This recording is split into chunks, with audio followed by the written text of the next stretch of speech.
นี้ที่องค์สมเด็จพระสัมมาสัมพุทธเจ้าได้ตรัสแสดงไว้ดีแล้วขอนอบน้อมยังระลึกถึงอย่างพระสงฆ์สาวกหมู่ใหญ่ผู้มีทิฏฐิอันหมดจดและงดงามโดยเสียงก้าวของข้าพเจ้าและขอถวายความเคารพนอบน้อมไวสาไปยังครูบาอาจารย์พระเถระเจ้าพระภิกษุสงฆ์สามเณรพระสังฆาธิการทรงสมณศักดิ์บัณฑิตนักปราชญ์ท่านผู้มีความรู้ทุกรูปทุกตนทุกองค์มาด้วยความเคารพและขอเจริญสุขสวัสดีมายังพ่อออกไม่ออกสถาอันมีโยมพ่อโยมแม่พ่อมอนแม่มอนพ่ออุ้ยแม่อุ้ยปีป้าน้าอาท่านผู้ฟังผู้มีใจบุญทุกท่านติดตามรับฟังธรรมะยำแรงทางสถานีวิทยุเพื่อการศึกษาพระพุทธศาสนาและวัฒนธรรม 104.5 เมกะเฮิรตซ์โดยการส่งลิงก์สัญญาณไปณสถานที่ตั้งสถานีวิทยุคือวัดไฟหินตำบลสุเทพอำเภอเมืองจังหวัดเชียงใหม่โดยความเมตตาธรรมของท่านอาจารย์พระครูสมุวิสุวัฒน์วรกิจโจผู้อำนวยการสถานีวิทยุเจ้าอาวาสวัดไฟหินมาด้วยดีตลอดจนถึงคลื่นสีขาว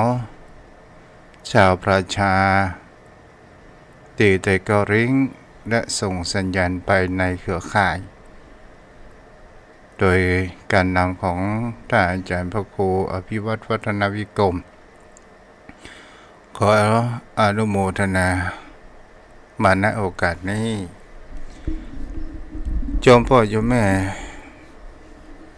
วันนี้จะเป็นวันศุกร์ที่26เดือนเมษายนพุทธศักราช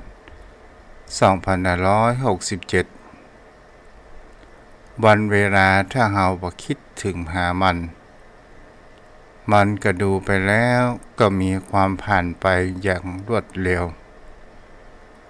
แต่สิ่งที่เราจะเห็นได้ว่าวันเวลาที่มันผ่านช้าไปนานเสียนั้น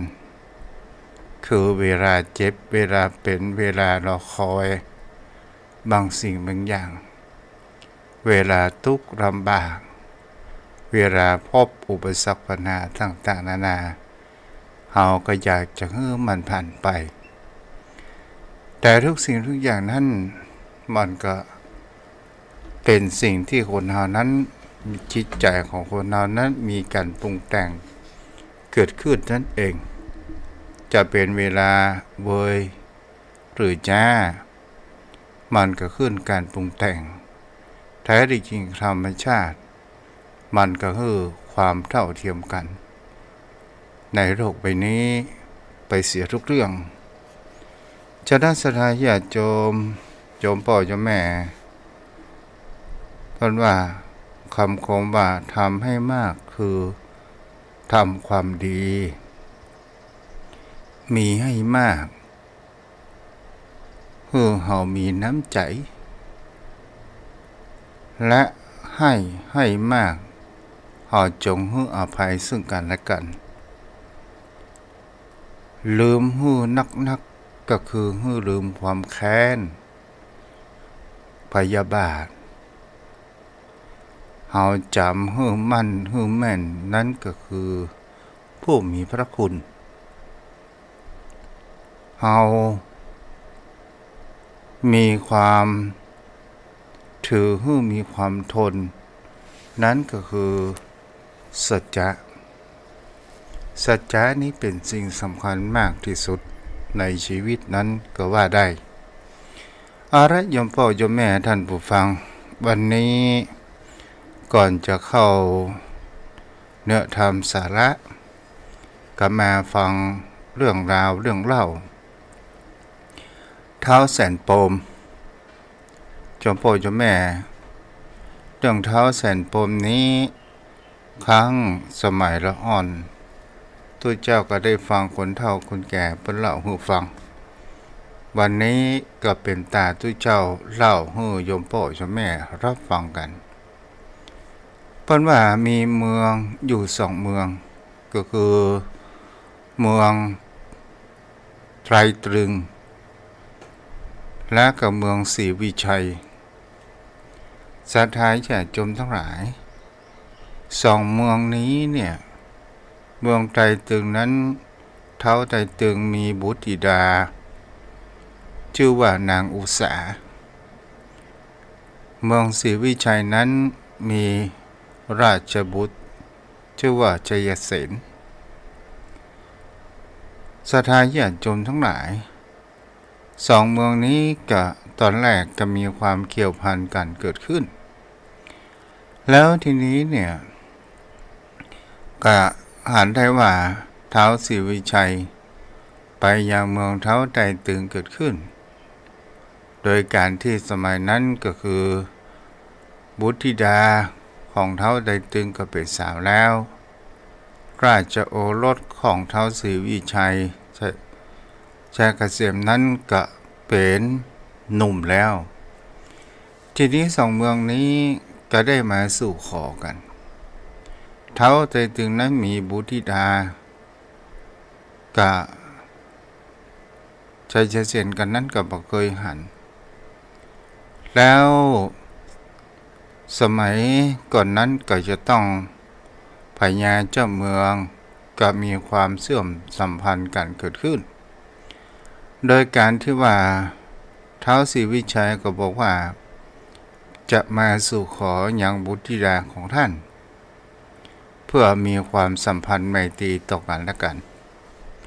เท้าไตรตรึงนั้นก็บอกว่าถ้าท่านจะเอาบุตรธิดาของเฮาไปท่านก็ยกเมืองศรีวิชัยนั้นให้กับเมืองเฮาตยเท้าศรีวิชัยนั้นก็ได้กับความที่ว่าหันเท้าไตรตรึงนั้นมีการเอาเปรียบเกิดขึ้นก็เลยเลิกลาขาดความสัมพันธ์กันนั้นเกิดขึ้นต่างๆนานาทีนี้ป่อมีเรื่องมีราวกันแต่ลูกนั้นมามีเรื่องมามีราวกันและก็บ่เคยได้หันกันศรัทธาญาติโยมทั้งหลายเท้าชัยเสนนี้ก็ชัยเสนราชบุตรของเท้าศรีวิชัยนี้ก็อยากจะหันว่าบุตรธิดาของเท้าไตรตรึงนี้มีความงามมากน้อยขนาดไหนก็เลยอยากจะไปพ่อตั๋วถ้าจะเข้าไปแบบเป็นราชบุตรเต็มยศก็คงบ่สามารถที่จะเข้าเมืองไตรตรึงนั้นได้ก็เลยปลอมตัวศรัทธาญาติโยมทั้งหลายได้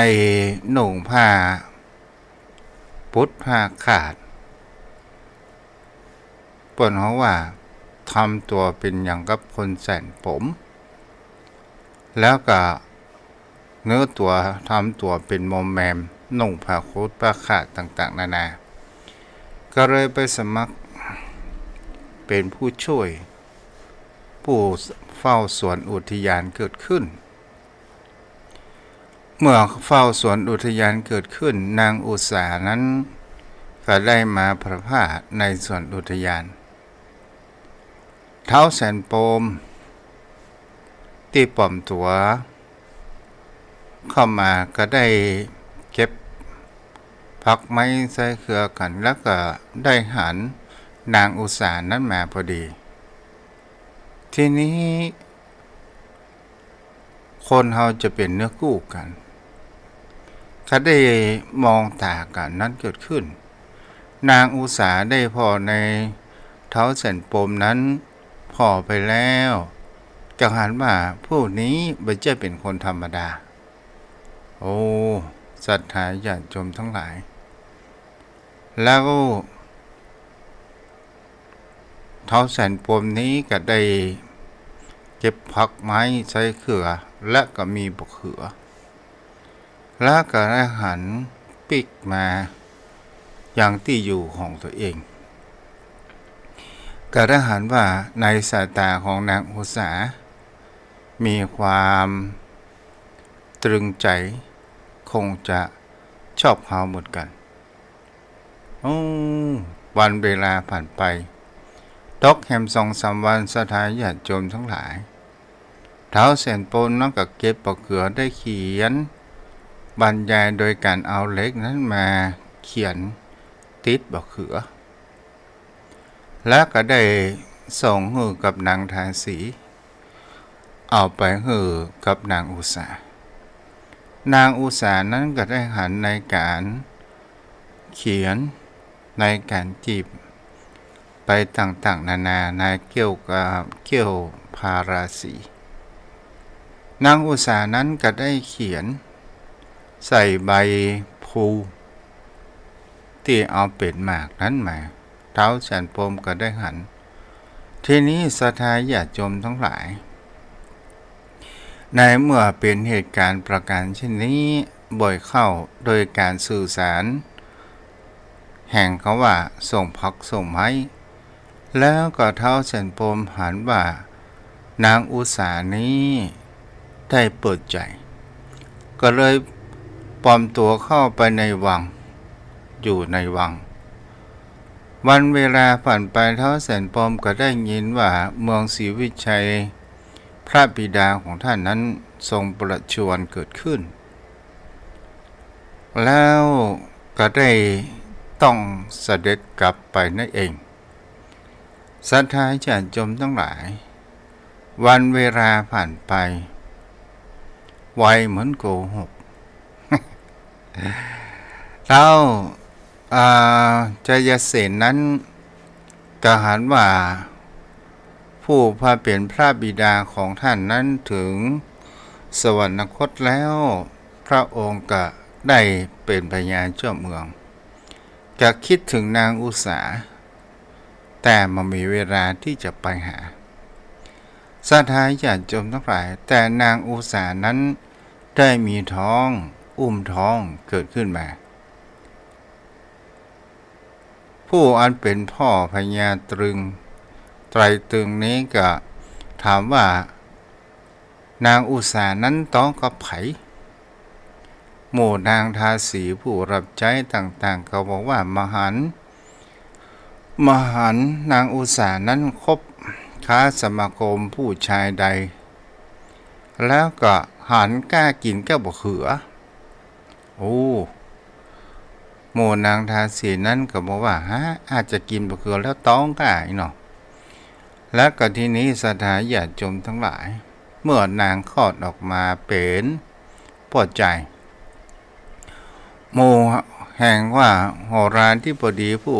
ทำนายทายทักว่าดวงละอ่อนคนนี้ราชบุตรคนนี้เนี่ยเติบโตใหญ่ขึ้นมาจะเป็น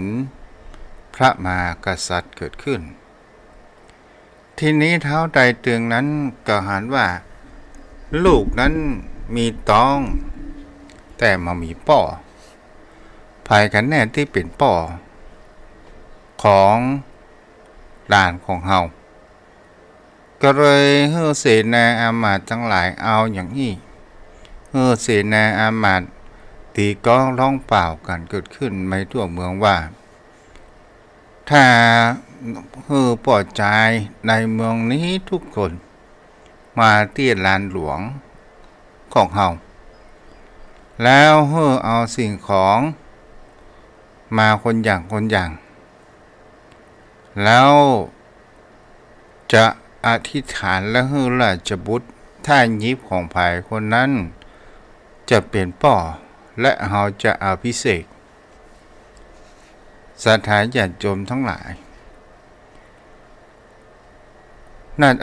จยเสนนั้นก็ได้รับทราบข่าวประกาศเช่นนี้ก็เลยมีความรักความผูกพันในตัวของนางอุษาก็ด้วยเหตุว่าถ้าเฮาปอบไปนี่เกิดละอ่อนไป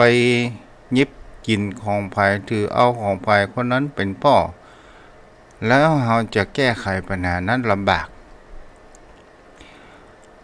ชัยเสนนั้นก็คือหมู่เสนาอามาตย์ทหารต่างๆนานายกพลกันขึ้นมาสู่ไตรตรึงเกิดขึ้นและก็ตั้งรักตั้งฐานอยู่ไว้นอกเมืองพอสมควรแล้วชัยเสนนั้น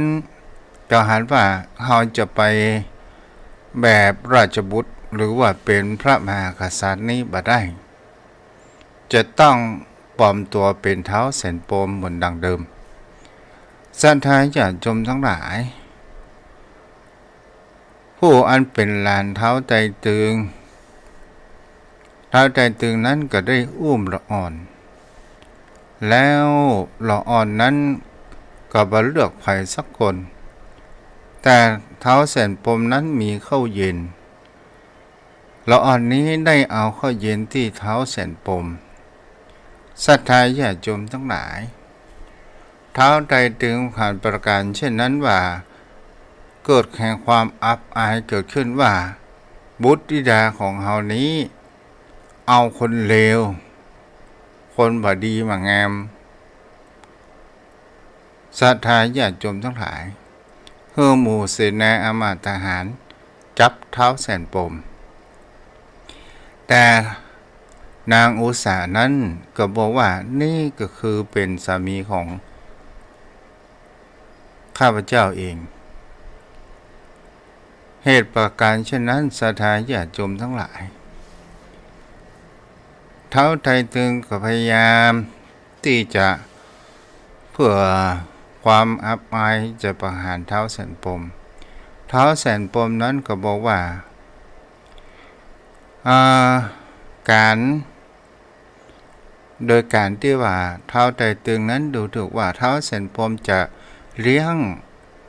ลูกของตัวเองบ่ได้จะสร้างบ้านแปลงเมืองนั้นบ่ได้เท้าแสนปมก็เอ่ยขึ้นว่าจะเอาเมืองสักตะใดกว้างขวางประมาณสักตะใดเฮาก็สามารถที่จะทำได้เท้าไตรตรึงว่าอันนี้ขี้โม้เนี่ย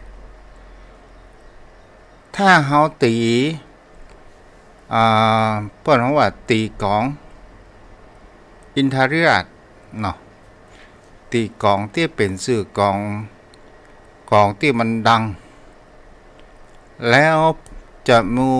จะมีเสนาอามาตย์ทหารทั้งหลายเนี่ยมากกว่าน้ำทะเลมาท่วม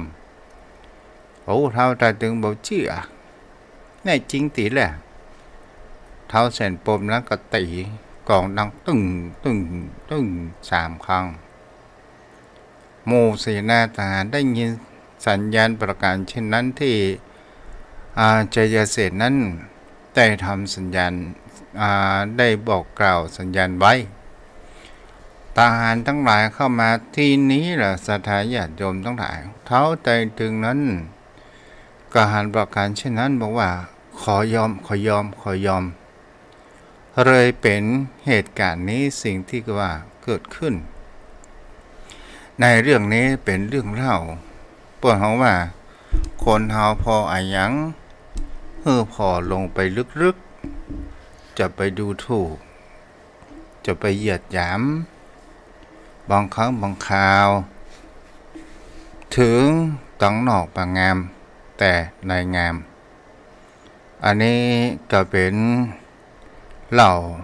กับโยมพ่อโยมแม่รับฟังกันเพื่อบันเทิงแห่งจิตใจศรัทธาญาติโยมทั้งหลายส่วนเรื่องธรรมะวันนี้ก็จะมาในเกี่ยวกับคำว่าเรื่องจิตสำนึกจิตไร้สำนึกถ้าเป็นภาษาธรรมะก็ว่าภวังคจิตเนาะนี่ก็จะได้สนทนาจากับปนั้นแต่ว่าไม่ได้จากันเจริญพรเดินเด้อพนะเจ้าครับเจ้าพนะได้ยินเนาะครับได้ยินชัดเจนครับท่านพระคุณเจ้าเท้าแสนปมนี่เฮาเล่าถูกกันเนี่ยพนะก็เคยได้ยินถูกกับท่านพระคุณเจ้า มันอู้ไปก็เหมือนนางปัญจปาปานะท่านเจ้าเนาะ เจ้า มันเป็นเป็นเป็นบุญวาสนากันกล้าได้สร้างกันมาแล้วท่านเจ้า แม่นเนาะ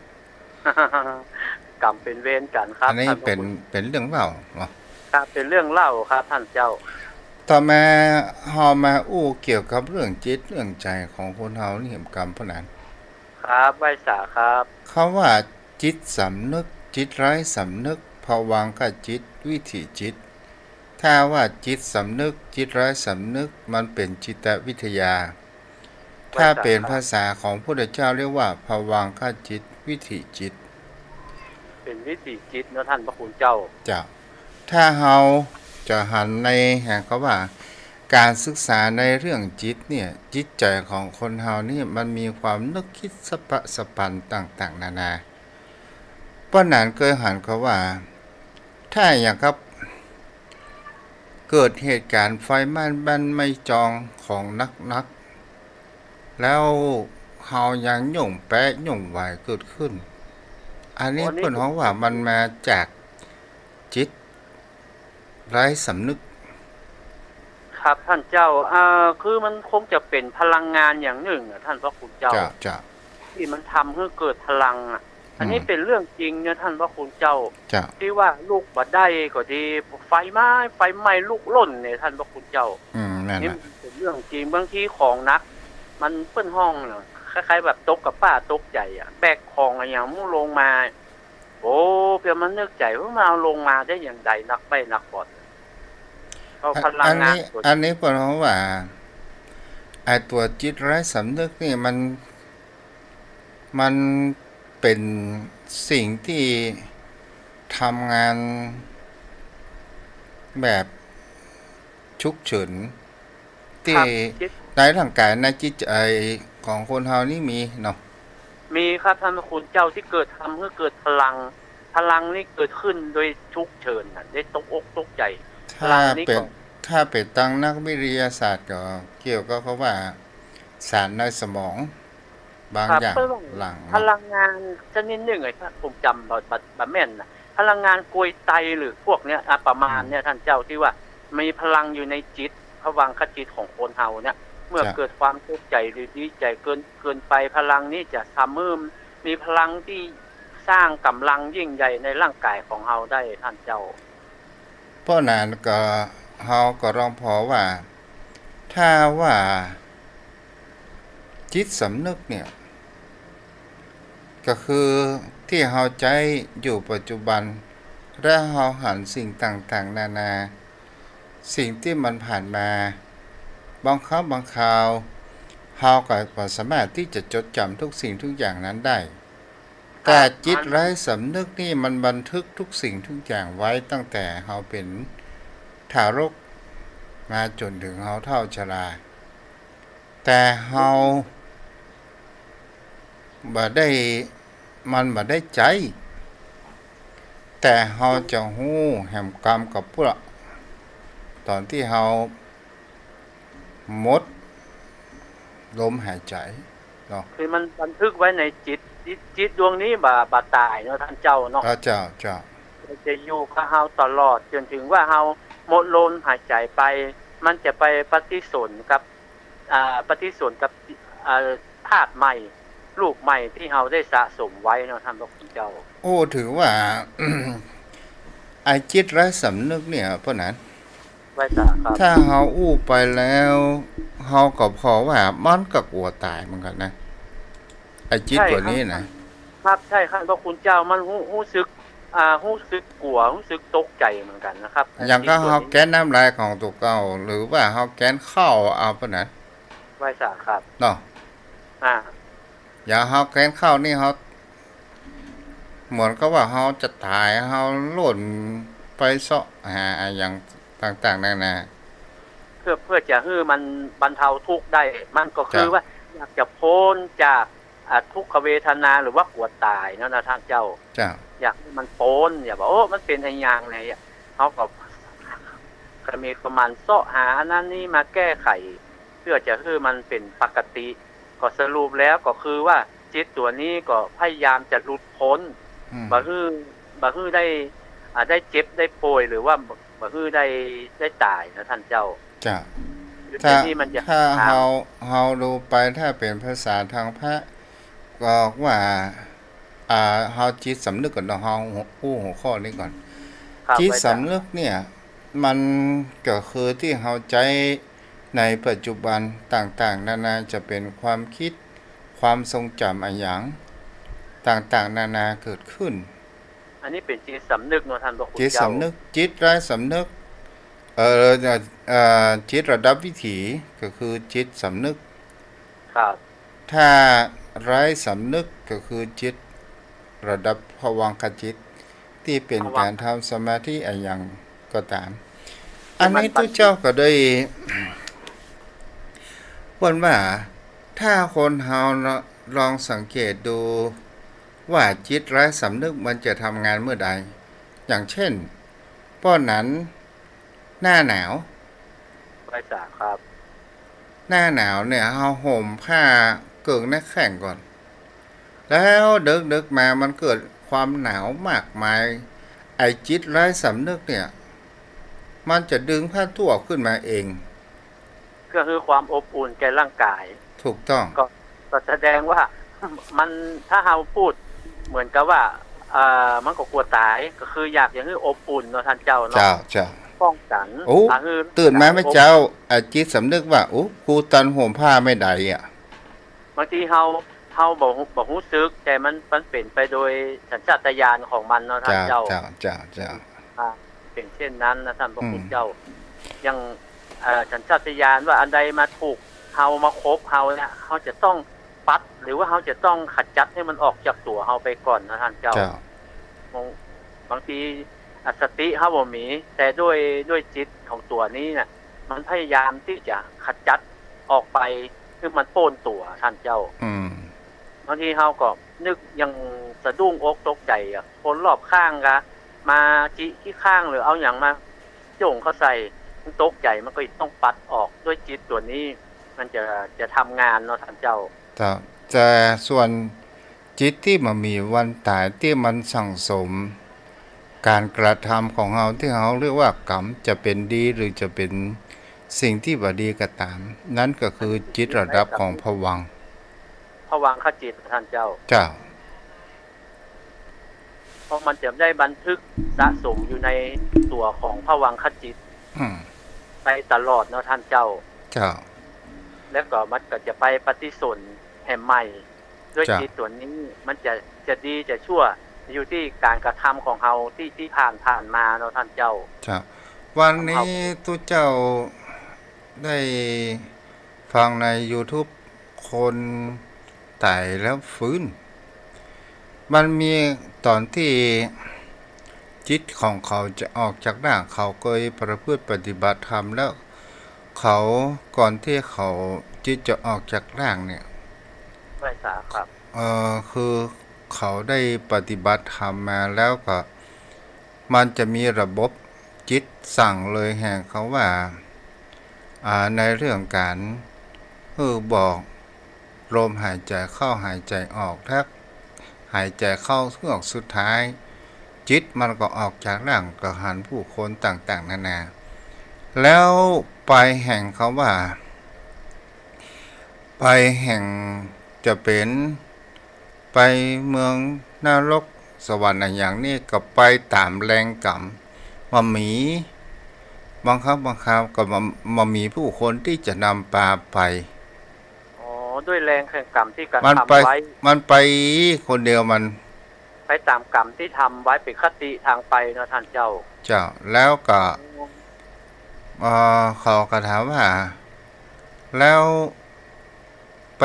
อยู่ถึงที่ข้างทางขวานี่เป็นทะเลเพลิงทางซ้ายมือนี่เป็นภูเขาดำมืดต่างๆแล้วหันไปแห่งกรรมก็หันเป็นที่โล่งๆและมีกลิ่นหอมอันนี้เขาอู้สั้นๆนะครับไว้สาเจ้ามีกลิ่นหอมต่างๆนานาแต่เขาไม่ได้ข้ามไปในแดนที่ บ่สามารถที่จะพลิกมาได้เหมือนกับว่าอ่าใจโยมพิบาลเอาไปเที่ยวนะพระนั้น อ๋อเข้าสู่ร่างบ่ได้แล้วนะท่านเจ้าอันนี้เข้าสู่ร่างได้อยู่อ๋อคล้ายๆแบบว่าอันนี้ตายลืมเจ้าครับคือจิตที่ปาไปนั้นไปสู่ทั้งสุขติและทุกขติภพชื่อหันแต่ว่าตัวที่ปาไปนั้นบ่ใช่โยมพิบาลเนาะท่านเจ้าเป็นจิตพาไปเจ้าตัวแรงแห่งการกระทำกับพวกนั้นคือแรงกรรมเนาะท่านเจ้าอันนี้ก็เป็นอันนี้ก็ทุกเจ้าก็ได้ลองพิจารณาศึกษาเหมือนกันอย่างเขาว่าจิตสำนึกเป็นสิ่งที่คนเฮานั้นมันเป็นสิ่งที่ผู้คนเฮานั้นบ่สามารถที่จะจดจำได้แต่หมู่อย่างครับหมู่สะกดจิตอย่างเนี้ยที่สามารถหาละอ่อนอันยังได้บางครั้งบางคราวมันก็เป็นหน้าที่ศึกษาว่าจิตตัวสำนึกเนี่ยมันมีน้อยเดียวแต่จิตไร้สำนึกมันเหมือนกับภูเขาน้ำแข็งมันมีนักนะท่านเจ้าตั้งพื้นฐานมันมากฐานมันกว้างมันก็ประหลาดครับใช่ครับมันเหมือนพีระมิดนะท่านเจ้าเนาะอู้มาก่อนละฐานที่สะสมนั้นมันมีนักแล้วมันอาจจะสามารถจดจำได้ทั้งหมดเนาะท่านพระคุณเจ้าทั้งบนกับจิตมีสำนึกนี่จะจดจำได้เพียงแค่ชั่วครั้งชั่วคราวแต่จิตไร้สำนึกเนี่ยมันจำได้บ่หมดมันเยอะเกินตั้งแต่อดีตเกิดมาจนถึงหายใจเฮือกสุดท้ายเนาะท่านพระคุณเจ้าแต่ว่ามันก็ยังแต่มันก็บางครั้งบางคราวมันก็ออกไปได้อยู่นะถ้ามันคงจะมีเป็นบางครั้งบางโอกาสเนาะที่มันสามารถจำได้ด้วยสัญญาความหมายรู้ของมันนะท่านเจ้าอันนี้ก็คือที่เฮาว่ากรรมเป็นด้วยอำนาจของกรรมคือการถ้าเฮาอู้ไปแห่งประการหนึ่งก็คือมันเหมือนกับว่าจิตของคนเฮาเนี่ยจิตไร้สำนึกเนี่ยมันแบบบันทึกแต่จิตไร้สำนึกเนี่ยมันบันทึกทุกสิ่งทุกอย่างไว้แต่จิตที่มีสำนึกเนี่ยมันใช้ในปัจจุบันเนาะมันใช้แก้เหตุการณ์ปัจจุบันทันด่วนแต่ว่ามันไม่ได้ฝังรากแต่จิตไร้สำนึกมันจะออกมาช่วยในเวลาฉุกเฉินเนาะครับจิตที่ได้ฝังลึกปัญหาจะไปมองหัวเด้อครับจำได้บางประทับโซนครับท่านพระคุณเจ้าครับไว้สาครับแล้วเราลองมาศึกษาไปเห็นว่าจิตคนเรานี่มันสะสมประสบการณ์ทุกอย่างและมันเป็นการปรุงแต่งแห่งชีวิตของผู้คนเราและเราก็พอว่าด้วยเหตุนี้ที่พระพุทธองค์ได้บอกกับพวกเราให้ประพฤติปฏิบัติธรรม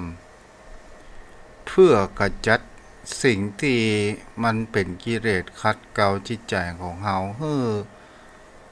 เฮานั้นมีการปรุงแต่งของจิตนั้นมันมากนักแล้วก็จะทำให้จิตใจของเฮานั้นสบายเพราะมันขัดเกลาเพื่อบ่ให้กิเลสราคะตัณหาเข้ามาเกาะอยู่ในดวงจิตเนาะท่านพระคุณเจ้าเพราะว่าเป็นทุกข์คู่วันนี้ก็เพราะการปรุงแต่งขันธ์5นะพ่อน่ะเนาะ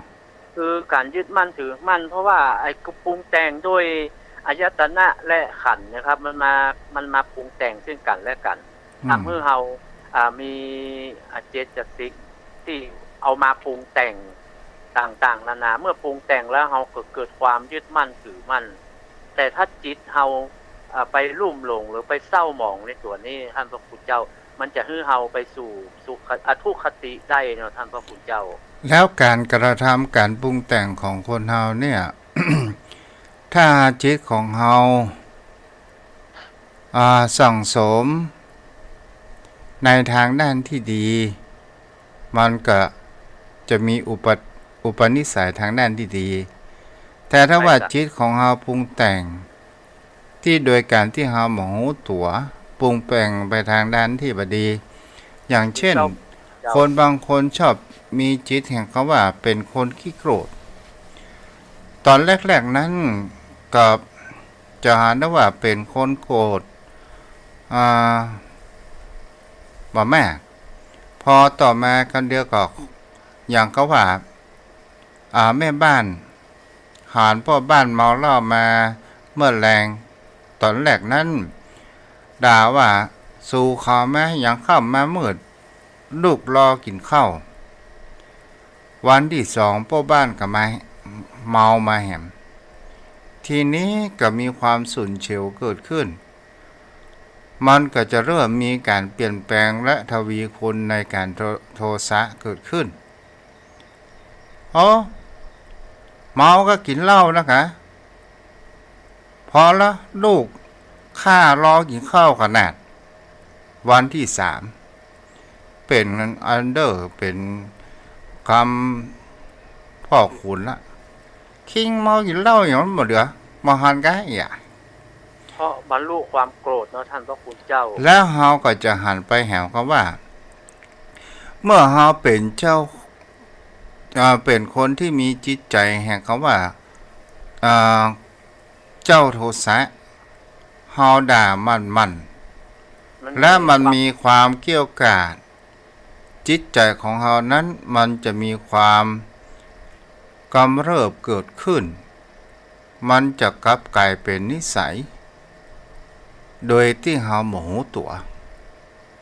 วันใดว่าได้ด่านี่หมูหวั่นใจมันก็เพราะนั้นเพราะมันฝังอยู่ในกมลและสันดานในจิตใจอยู่แล้วมันเป็นผู้ที่มีความโกรธเป็นเจ้าเรือนเนาะท่านพระคุณเจ้าแล้วมันก็แสดงออกมาทางหน้าตามีหน้านิ้วคิ้วกับหมวดต่างๆนานาแสดงถึงบุคลิกภาพออกมาในรูปของการกระทำและท่าทางกิริยาต่างๆแล้วการการจาก็จาก็มองวันด่าต่างๆนานาใครก็บ่อยากจะคบเนาะเลยติดเป็นที่ใส่ไปเลยท่านพระคุณเจ้าอันนี้ก็เฮาก็ลองดูสังเกตถ้าว่าพ่อหนานทำบุญใส่บาตรทุกเจ้าจิตตัวนี้มันก็จะสั่งสมในการว่าเป็นอุปนิสัยวันใดบ่ได้ใส่บาตรหมองม่วนใจมันดูเหมือนจะขาดอันใดไปหนึ่งอย่างนะท่านพระคุณเจ้าแม่นมันเหมือนกับว่าเฮาได้ศึกษาธรรมะได้ฟังน้ำฟังธรรมถ้าวันใดเฮาขาดไปกระทั่งว่าเอาไม่คืนก็ตามเฮาบ่ได้ไหว้พระก่อนนอนก่อนหลับก่อนนอนมันเป็นสิ่งที่เฮาขาดสิ่งใดสิ่งหนึ่งไปมันจะกระวนกระวายในจิตในใจมันบ่ค่อยเป็นมีสมาธิท่านพระคุณเจ้าเพราะมันเคยทำเป็นอุปนิสัยเนาะท่านเจ้าอันนี้ก็เรียกว่าเป็นอุปนิสัยเป็นนิสัยอยู่ในแห่งเขาว่าขันธสันดานของคนเฮาแล้วพ่อหนานก็ลองดูสังเกตอย่างเขาว่าโยมพ่อโยมแม่หรือพี่ป้านะผู้ฟังบางคนถ้าแรงมาเนี่ยบ่ได้ฟังทุกเจ้าเนี่ยหมองหวันให้วันนี้ท่านพระครูไปไหนวะหรือว่าตุไปไหนวะเป็นอะไรยังกะแม่ขอพระนานครับเป็นเช่นนั้นครับคือเหมือนนึงขาดอย่างไปจิตใจก็ว่าวุ่นกระวนกระวายและคิดไปว่ามันจะมีอย่างกะหรือว่ามันหายไปเพราะเหตุหยังเพราะเอาเคยได้ทำเป็นอาจินเคยได้ฟังเป็นประจำครับถ้าว่าวันใดวันหนึ่งขาดไป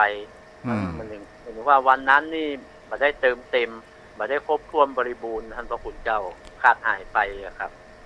ก็ด้วยเหตุนี้แห่งเขาว่าอย่างเขาว่าคู่ครองก็ตามถ้าคู่ครองเฮาจากไปตอนอยู่ด้วยกันนี่บางคราวก็เล่นกันทะเลาะกันเป็นคู่เคี่ยวกันพอเวลาเขาไปแล้วเนี่ยมันเกิดแห่งความอ้างว้างมามีกู้เคียวให้ก่อนปะหลาน เป็นเรื่องจริงท่านพระคุณเจ้า เจ้า คือจะนึกถึงคุณนึกถึงคุณของเปิ้นน่ะใช่ไหมเปิ้นไปอยู่แล้ว ที่เปิ้นมีประกาศละคุณหรือว่ามีประโยชน์ถ้าอู้ง่ายๆก็คือมีประโยชน์ต่อเฮาช่วยเหลือเกื้อกูลเฮาอย่างถ้าขาดไปแล้วเฮาจะนึกถึงได้ทันทีเลยว่า โอ้ที่เปิ้นอยู่เนี่ยเปิ้นมีคุณต่อเฮาช่วยเหลืออย่างเฮาทุกอย่าง เมื่อขาดไปแล้ว1ขาดความว้าเหวในใจตัวและขาดคนรอบข้าง ขาดผู้ที่คือความอบอุ่น และผู้ที่บรรเทากิจการงานของเฮาไปท่านพระคุณเจ้า เจ้า ฉะนั้นเนี่ยเฮาจงปลูกฝังจิตใจของเฮาเป็นคนมีจิตใจเมตตา ยิ้มแย้มร่าเริง นึกคิดแต่สิ่งที่ดีๆ สิ่งที่เฮาได้กระทำมา ก็หมายถึงคำว่ามองโลก ในแง่ดีนะ ในแง่ดี และจะทำให้หน้าตาของเฮามีความยิ้มแย้มแจ่มใส และจะเป็นคนที่น่าฮัก เป็นคนมีเสน่ห์ น่าคบหา ใครมาสนทนาอู้จาตัวกับห้วนอกห้วนใจ อยากจะมาสนทนาตัวแหม จิตใจผ่องใสผิวพรรณวันณะบ่มดใสโดยท่านพระคุณ เจ้า เจ้าก็อิ่มเอิบด้วยเมตตาเนาะท่านพระคุณเจ้า เจ้า ครับ ต่อมาขุมทรัพย์ของพลังจิตที่แท้ก็คืออยู่ที่จิตไร้สำนึก จะตันก่อประนานวันนี้ ตันอยู่เนาะ ครับครับ เอาว่าขุมทรัพย์จิตไร้สำนึกเป็นส่วนใหญ่นี่ก็เป็นส่วนที่มันมีกำลังนักจิตของคนเฮานั้น มันจิตไร้สำนึกนี่มันใช้พลังงานนิดหน่อย มันก็บ่ได้ มันเหมือนกับว่า มันมีพลังมาก แต่บางครั้งบางคราวถ้าเฮาสั่งสมเหมือนมันเก็บพลังไว้เยอะๆอย่างกับเฮาทำสิ่งที่ดีที่งาม มีจิตใจอันเมตตาทำบุญกุศล ตัวเนี้ยจิตและสำนึกมันก็จะสั่งสมในสิ่งเหล่านี้ที่ดีๆ เป็นพลังงานที่ดี แต่ถ้าว่าเฮาทำในสิ่งที่บ่ดีไว้มาก มันก็จะสร้างสมพลังงานที่เสียไว้มากเกิดขึ้น ไปทำให้จิตเศร้าหมองนะท่านพระคุณเจ้า เจ้า ถ้าในทางที่ชั่ว แต่ถ้าทำในสิ่งที่ดี จิตก็ผ่องใส จิตก็บ่มัวหมอง มันจะเป็นคติทางไปครับ ถ้าจิตมัวหมองก็ย่อมไปสู่ทุกขติ แต่ถ้าจิตผ่องใสเบิกบาน มันก็จะต้องไปสู่สุขติในเมื่อเราได้ละจากร่างนี้ไปแล้วท่านพระคุณเจ้า เพราะนั้นก็ลองดูสังเกตหมู่คำว่าจิตและสำนึกเนี่ย มันจะใช้พลังงานก็คือตอนเมื่อมันเกิดฉุกเฉินไฟไหม้เฮายกตู้เย็นเป็นตู้ออกมาวางไว้ข้างนอก พอไฟสงบแล้ว ก็คิดว่ากูยกมาได้อย่างไรวะ บางครั้งอย่างกับนักการพนัน เป็นคนว่ายน้ำบักเก่ง พอเวลาตำรวจมาล่นลงน้ำว่ายน้ำไปแหมฝากฝั่งได้ แล้วก็มันนั่งอยู่แต่ฝั่งกูบอกว่ากูว่ายบาดแจ้ง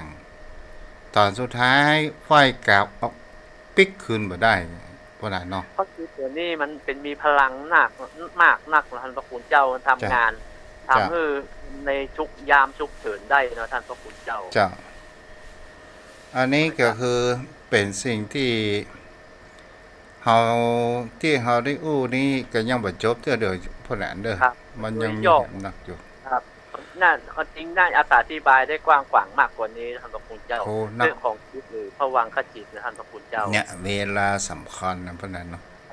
เวลามันไป เพราะวังค่าจิตเนี่ยอย่างกับเฮานั่งสมาธิเนาะพวกนั้นเนาะ ไว้จ้ะครับ เพราะวังค่าจิตเฮาแน่นิ่งแล้วเนี่ย จากร่างกายของเฮานักนี่มันกลับกลายเป็นเบาเพราะนั้น มันมีพลังแล้วท่านพระคุณ แล้ เจ้า วมันมีพลังแล้วมันมีปิติแล้วมันมีความว่านั่งสมาธิเนี่ยมันพักผ่อนทั้งกายและจิตใจของเฮาเอง เป็นการพักผ่อนที่ดีท่านพระคุณเจ้าคือ จิตได้พักผ่อนนะครับ หลังจากที่มันได้ว้าวุ่นหรือ ภาวะพะวงจิตมันนิ่งแต่เมื่อเราทำให้จิตเป็นเอตคตามันจิตมันได้พักผ่อนเลยทำให้มีพลังมันอันนี้ส่งหลายอย่างครับที่ติดตามหมดคือเป็นผลประโยชน์จำอย่างก็ง่ายนึกอย่างก็นึกได้ทันท่านพระคุณเจ้ามีสติทันทีทันใดได้ครับเพราะอันนี้ส่งของที่เราได้ทำสมาธิตั้งมั่นท่านพระคุณเจ้าโอ้มันมีพลังแผ่วพุ่นอย่างว่าเฮานั่งสมาธิโอ้อยากกินพักนึ่งกับน้ำพริกเนาะตกมาแหม2 วันนี่คนหนึ่งน้ำพริกพักนึ่งมามันมาแอบแบบอัศจรรย์เหมือนกันนะครับมันก็เป็นเช่นนั้นและมันอิ่มในตัวมันนะท่านพระคุณเจ้าถ้าเฮานั่งสมาธิเฮาอิ่มอกอิ่มใจต่อมาพวกนั้นไว้สาครับอันนี้จะเกื้อนนำในทิศหน้าครับมาพูดจากันแหมเนาะหลวงปู่พุทธโฆษาจารย์เนี่ยเพิ่นได้เขียนไว้อธิบายอย่างละเอียดดีมากเพราะนั้นหลวงพ่อเวลาคนเฮาเนี่ยพักผ่อนในการนอนหลับมันพักแค่กายแต่จิตของเฮาบ่ได้พักเพราะนั้นหันก็ว่าคนเฮาจังเอาสิ่งที่มันผ่านมาแต่ละวันน่ะมาฝันเนาะบ่ได้เนาะครับถ้าเป็นเช่นนั้นครับคือเรื่องอดีตที่ผ่านมาแล้วนะครับมันจะมาออกมาในรูปของการฝันหันนะท่านพระคุณเจ้าเพราะจิตของเฮามันทำงานอยู่เนาะท่านคือเป็นอาหารของมันตัวเนาะท่านเจ้ามันจะสอดล่าตัวแล้วก็ทำให้เฮารู้เรื่องเก่าเรื่องเดิมที่ผ่านพ้นมาด้วยอำนาจของตัวนี้ฉะนั้นเนี่ยเฮาจะสร้างสมอย่างใดก็อยู่ที่ตนตัวของเฮาเนาะบ่นั่นเนาะคือการฝึกจิตท่านเจ้าเนาะเจ้าว่าจังอีเด้อพ่นน่ะเด้อเมตตาบารมีธรรมท่านเจ้าด้วยความเคารพอย่างสูงยิ่งครับท่านพระคุณเจ้าคือธรรมะบรรณาการในช่วงของแม่ค่ำยำแรงวันนี้ครับขอกราบไหว้ศาด้วยความเคารพท่านญาติธรรมผู้มีจิตใจใฝ่ในธรรมหุมในการฟังน้ำฟังธรรมทุกท่านทุกคนวันนี้เราได้ฟังธรรมะบรรณาการไปพร้อมๆกันนะครับขอทุกท่านจะมีความสุขความเจริญด้วยอานิสงส์ของการประพฤติธรรมการปฏิบัติธรรมย่อมนำความสุขความเจริญมาสู่ทุกท่านนะครับสวัสดีครับขอบพระคุณครับอนุโมทนาเด้อพวกนั้นวันนี้ผู้ติดตามทาง Facebook มีแม่จุนศรีภาษาเนาะทางโทรศัพท์ยังไม่มีใครโทรเข้ามาได้เด้อที่เบอร์โทร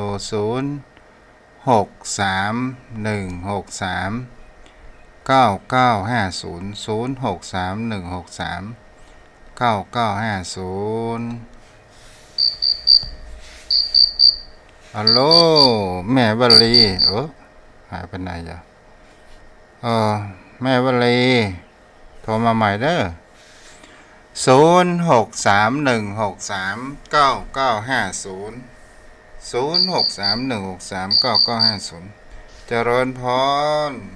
กราบวัดการค่ะ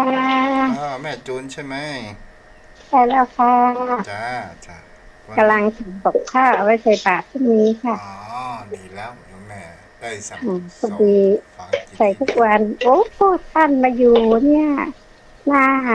าวัดสีชมพูได้ใส่บาตรทุกวันดีใจมากเลยจ้าดีแล้วเพราะว่าถ้าอยู่หลังมอไม่โจ้บางทีพระเนรไม่เข้าไปก็เปิ่งปันรถถีบไปใส่หน้ามอไม่สวดดีแล้วถือว่ามีบุญโยมแม่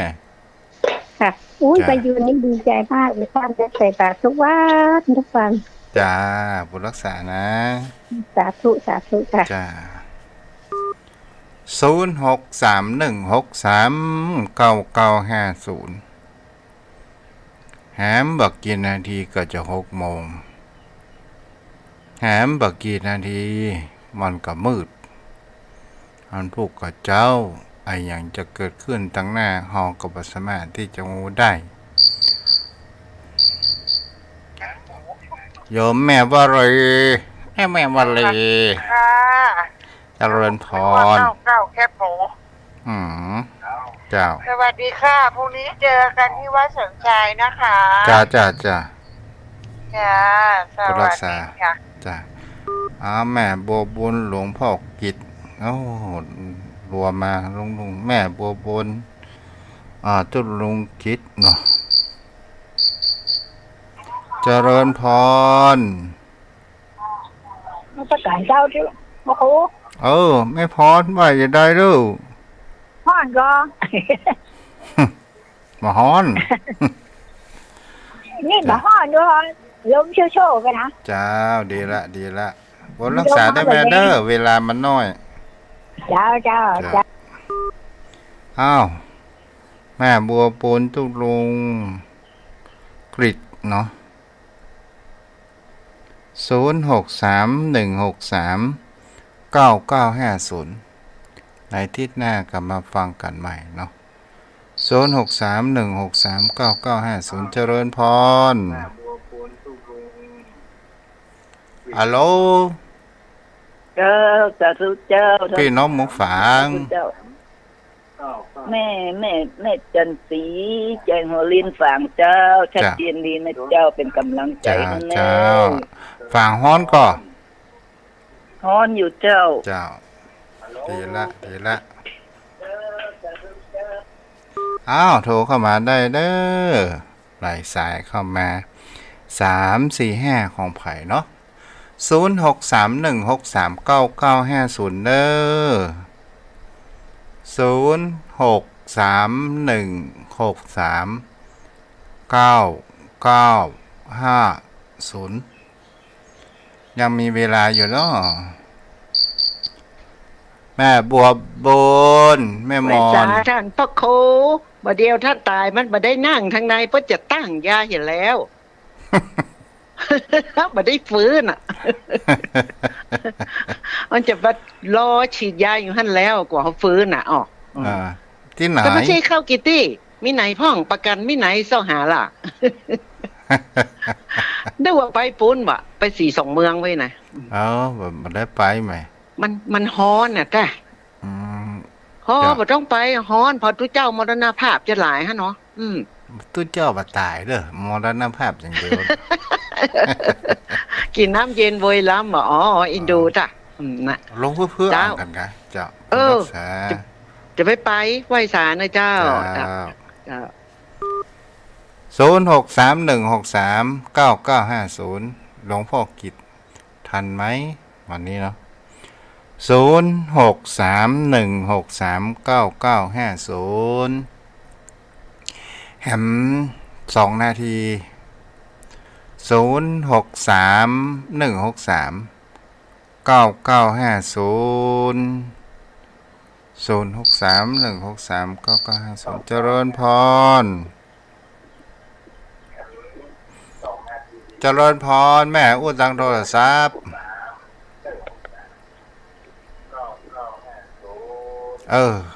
รอออกเสียงวิทยุเหรอเจ้าบุญรักษาเด้อขออนุญาตแม่โทรมาอู้ตังโทรศัพท์เด้อแม่เด้อ0631639950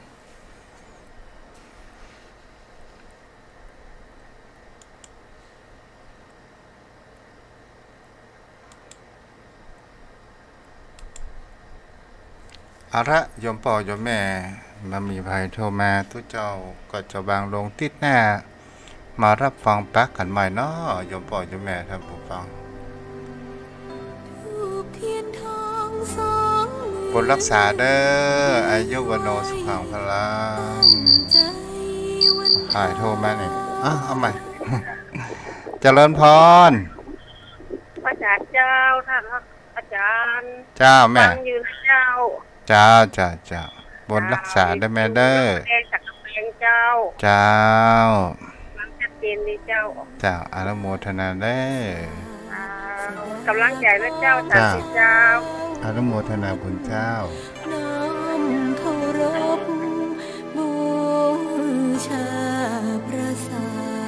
สดาของชาวพุทธ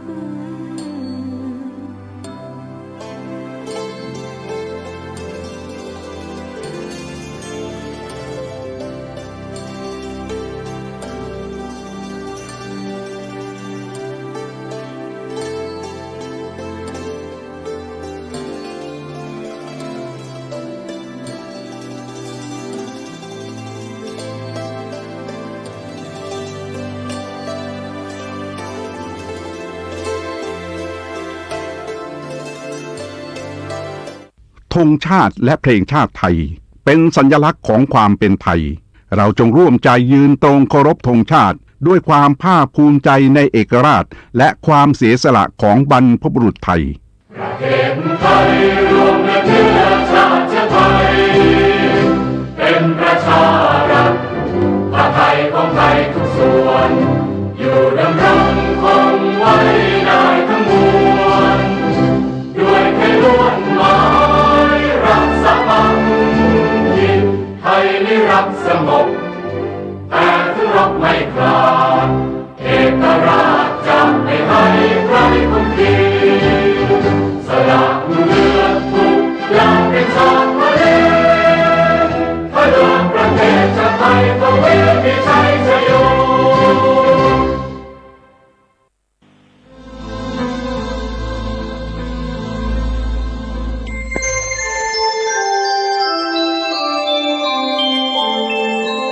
ขณะนี้ท่านกำลังฟังสถานีวิทยุกระจายเสียง FM 104.5 เมกะเฮิรตซ์สถารวมสามัคคี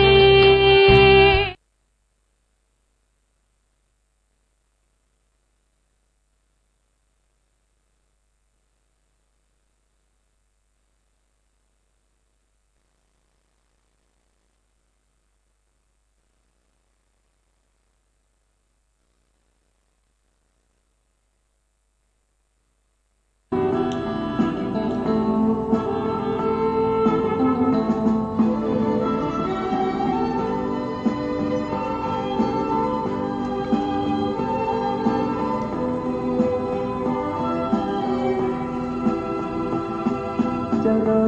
ญปัญญาในมรรคองค์แปดเป็นหลักงามงามเลิศล้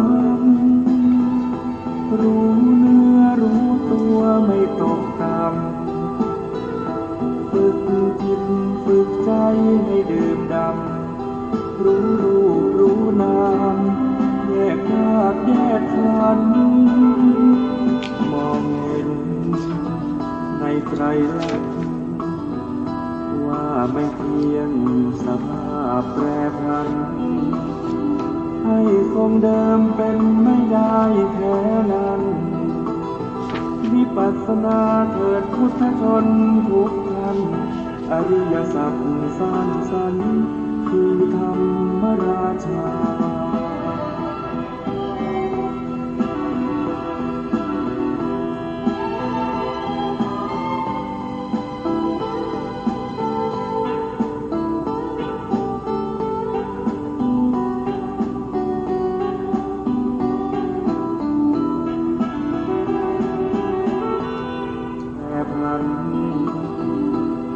คงเดิมเป็นไม่ได้แท้นั้น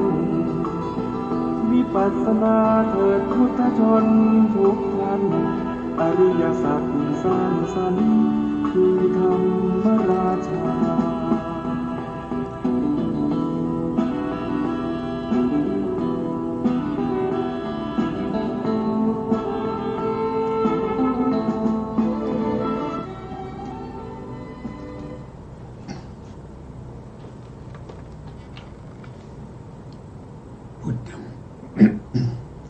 พุทธังสรณังคัจฉามิธัมมังสรณังคัจฉามิสังฆังสรณังคัจฉามิ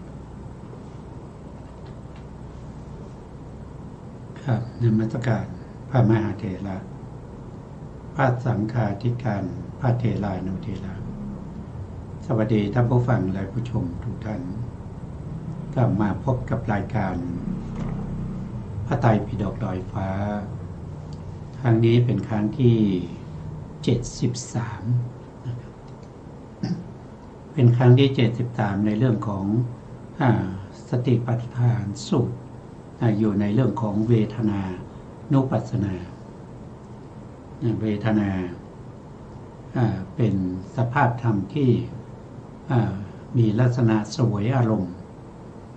มีลักษณะเสวยอารมณ์มีการส่องเสพอารมณ์เป็นกิจมีสุขมีทุกข์เป็นอาการปรากฏ เหตุใกล้ให้เกิดเวทนานั้นก็คือได้แก่ผัสสะผัสสะเป็นเหตุใกล้ให้เกิดเวทนาแต่สภาวธรรมที่เป็นไปใ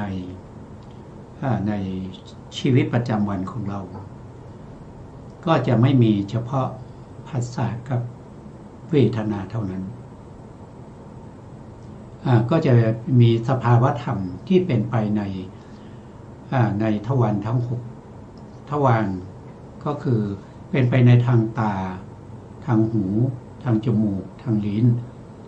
ทางกายแล้วก็ทางใจพระพุทธองค์ก็ทรงตรัสไว้ในพระสูตรหลายพระสูตรมากมายนะครับอาศัยตากับรูปเกิดจักขุวิญญาณธรรมะ3อย่างประชุมกันเป็นผัสสะผัสสะเป็นปัจจัยจึงมีเวทนาเวทนาเป็นปัจจัยจึงมีตัณหาตัณหาเป็นปัจจัยจึงมีอุปทานอุปทานเป็นปัจจัยจึงมีภพเป็นปัจจัยจึงมีชาติชาติก็คือการเกิดขึ้นของตาอีกนะพอมีตาก็กระทบกับรูปก็เกิดจักขุวิญญาณธรรมะ3อย่างประชุมกันก็เป็นผัสสะผัสสะเป็นปัจจัยให้เกิดเวทนาเวทนาก็เป็นปัจจัยให้เกิดตัณหาตัณหาก็เป็นปัจจัยให้เกิดอุปทาน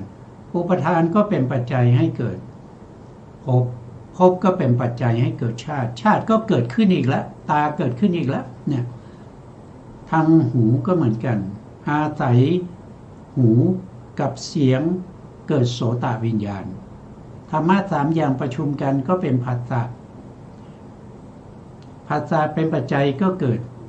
เวทนาเวทนาเป็นปัจจัยเกิดตัณหาตัณหาเป็นปัจจัยก็เกิดอุปทานอุปทานเป็นปัจจัยเกิดภพภพเป็นปัจจัยจึงเกิดชาติชาติก็คือหูเกิดขึ้นอีกละหูในภพใหม่ก็เกิดขึ้นอีกเพราะชาติเป็นการเกิดขึ้นของวัตถุการเกิดขึ้นของวัตถุก็คือการเกิดขึ้นของตาการเกิดขึ้นของหูการเกิดขึ้นของจมูกการเกิดขึ้นของลิ้นการเกิดขึ้นของกายแล้วก็การเกิดขึ้นของใจเนี่ยมันก็หมุนเวียนอยู่อย่างนี้เพราะฉะนั้นภพชาติของเราไม่มีที่สิ้นสุดเป็นอย่างนี้มาตั้งแต่อเนกชาติแล้วก็จะเป็นไปไม่รู้จะไปสิ้นสุดที่ไหน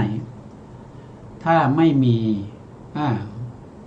พระพุทธศาสนาถ้าไม่มีพระสัมมาสัมพุทธเจ้าที่ท่านเข้าใจแล้วก็เสาะแสวงหาทางหลุดพ้นนี้ด้วยการบำเพ็ญบารมี30ทัศมหาบริจาคทั้ง8ประการใช้เวลาอย่างน้อยก็4อาสงไขยแสนมากกับแต่ตั้งความปรารถนารวม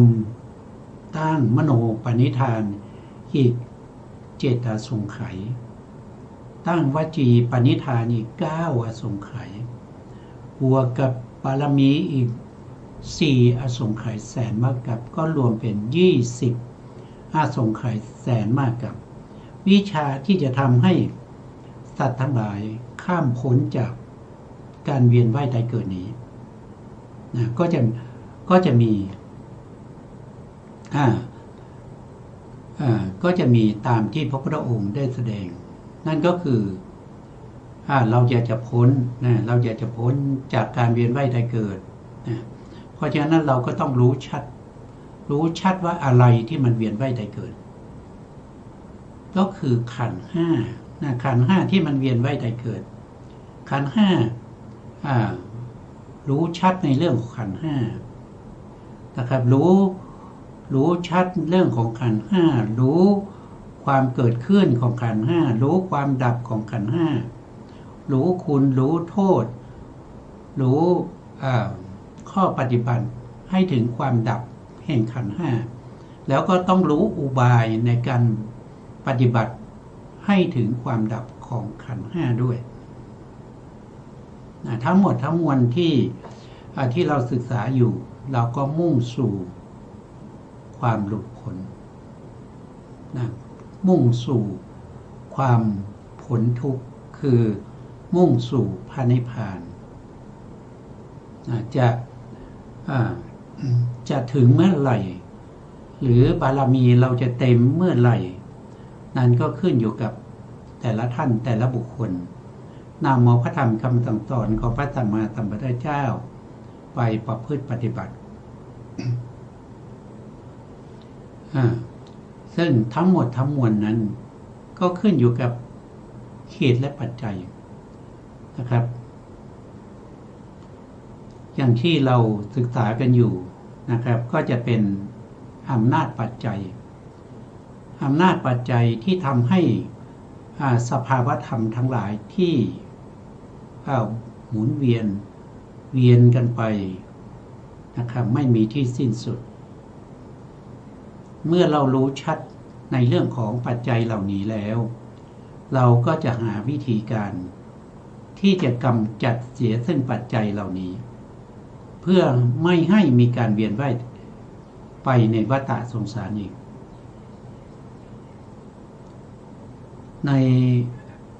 ในปัจจัยที่เราศึกษาเราก็ศึกษาในปัจจัย24หรือปัจจัย47นะครับเราก็ศึกษามาหลายครั้งแล้วนะจนเดี๋ยวนี้เรามาถึงข้อที่อุปทานนะอุปทานเป็นปัจจัยให้เกิดภพนะครับอุปทานเป็นปัจจัยให้เกิดภพนะเรามาดูรายละเอียดกันนะอุปทานปัจจยาภโวท่านบอกว่ามีอยู่6ข้อด้วยกันนะหนึ่งก็คือกามุปทานองค์ธรรมเขาได้แก่โลภะได้แก่ตัวโลภะเป็นเจตสิกดวงหนึ่งนะครับมีสภาวะของความเขาบอกว่ามีลักษณะของความเป็นเหตุแห่งความทุกข์ทั้งปวงตัวโลภะนี่เป็นเหตุแห่งความทุกข์ทั้งปวงแล้วมีกิจก็คือมีความยินดีนะครับเพลิดเพลินในอารมณ์แล้วก็ภพภูมิอันนี้เป็นเมื่อเขาเกิดขึ้นเขาทำกิจอย่างนี้เขาเข้าไปยินดีเพลิดเพลินในอารมณ์ทั้งหลายแล้วก็ภพภูมิที่ตัวเองได้ไปเกิดเรียกเป็นโลภะนะครับกามุปทานนะครับเป็นปัจจัยช่วยประการละแก่กรรมภาวะได้แก่ตัวเจตนาถือว่ากรรมเจตนาคือความจงใจนะครับความจงใจที่จะฆ่าสัตว์จงใจที่จะลักทรัพย์จงใจในการที่จะประพฤติผิดในกามจงใจในการที่จะกล่าวคำเท็จอย่างนี้เป็นต้นอันนี้เป็นอกุศลเจตนาถ้าเป็นกุศลเจตนาก็มีความจงใจตั้งใจในการที่จะให้ทานรักษาศีลเจริญภาวนาสมถภาวนาวิปัสสนาภาวนาเป็นต้นตัวองค์ธรรมคือตัวเจตนาคือตัวจงใจในการกระทำนะไม่ว่าจะเป็นการกระทำทางนึกคิดทางใจหรือการกระทำทางกายทางวาจาก็มีเจตนานั่นแหละเป็นตัวองค์ธรรมเพราะฉะนั้นโลภะเป็นปัจจัยช่วยประการละแก่เจตนาที่ประกอบกับตนก็คือเกิดพร้อมกันประกอบกับตนก็คือเกิดพร้อมกันได้อำนาจปัจจัย7ปัจจัยใหญ่4ก็ปัจจัยใหญ่เราก็คุ้นเคยนะครับก็จะมีสหชาตปัจจัย2ก็คือสหชาตานิสยปัจจัย3ก็คือสหชาตาทีปัจจัย4ก็คือสหชาตะอวิคตะปัจจัยปัจจัยกลาง2ปัจจัยกลาง2ก็คือได้แก่อัญญมัญญปัจจัยและสัมปยุตตปัจจัยปัจจัยเล็ก1ก็คือเหตุปัจจัยเพราะ โลภะเป็นเหตุนะเป็นเหตุเพราะฉะนั้นก็ได้เหตุปัจจัยมา1ปัจจัยเป็นปัจจัยเล็กนะต่อมาในข้อที่2นะท่านก็บอกว่าที่ถูกปาทานศีลพัตตุปาทานและอัตตวาทุปาทานทั้ง3อย่างนี้มีองค์ธรรมคือตัวทิฏฐิเจตสิกทิฏฐิเจตสิกช่วยอุปการะแก่กรรมภาวะนะกรรมภาวะก็คือตัวเจตนานะครับคือทิฏฐิเป็นปัจจัยช่วยอุปการะแก่เจตนาที่ประกอบกับตนได้อำนาจปัจจัย7ปัจจัยนะก็เหมือนกับข้อที่1นะครับก็เหมือนกับข้อที่1นะได้ปัจจัยใหญ่4นะครับได้ปัจจัยกลาง2ส่วนปัจจัยเล็กนั้นนะครับเขาไม่ได้เป็นโลภะแต่เขาเป็นทิฏฐินะเขาเป็นทิฏฐินี้ก็เป็นมรรคนะเป็นมิจฉามรรคนะทิฏฐิคือความเห็นผิดนำไปที่ไหนนำไปอบายนะครับก็เป็นมรรคปัจจัยรวมแล้วก็ได้7ปัจจัยนะข้อที่1กับข้อที่2ต่างกันที่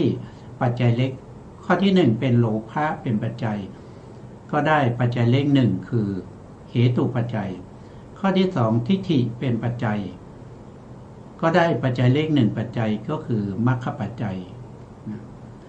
ข้อที่3อุปทานทั้ง4อุปทานทั้ง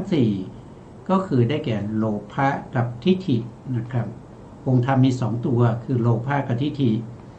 นะเป็นปัจจัยช่วยอุปการะแก่กรรมภาวะที่เกิดขึ้นติดต่อกันกับตนโดยไม่มีระหว่างขั้นอันนี้ท่านพูดถึงว่าตัวทิฏฐิกับตัวโลภะเนี่ย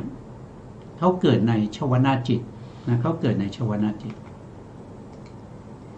ชวนาจิตก็ถ้าเราพูดถึงวิถีที่เป็นปัญจทวารวิถีนะครับชวนาก็เริ่มตั้งแต่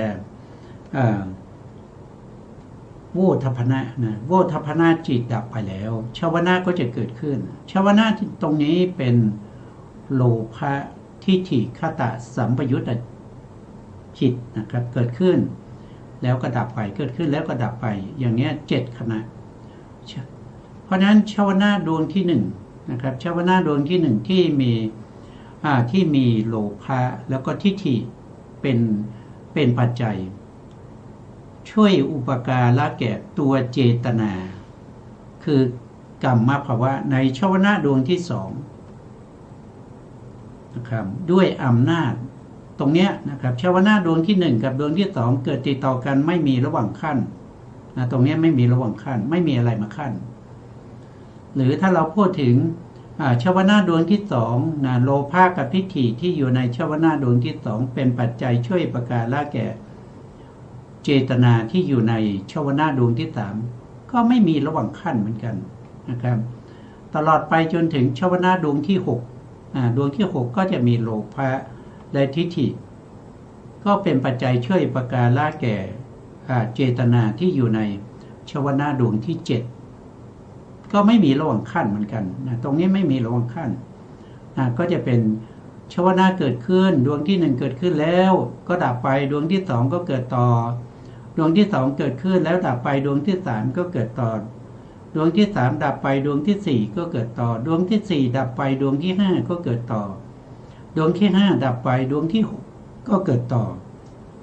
ดวงที่6ดับไปดวงที่7ก็เกิดต่อคือเขาเกิดต่อติดต่อกันอย่างนี้ไม่มีระหว่างขั้น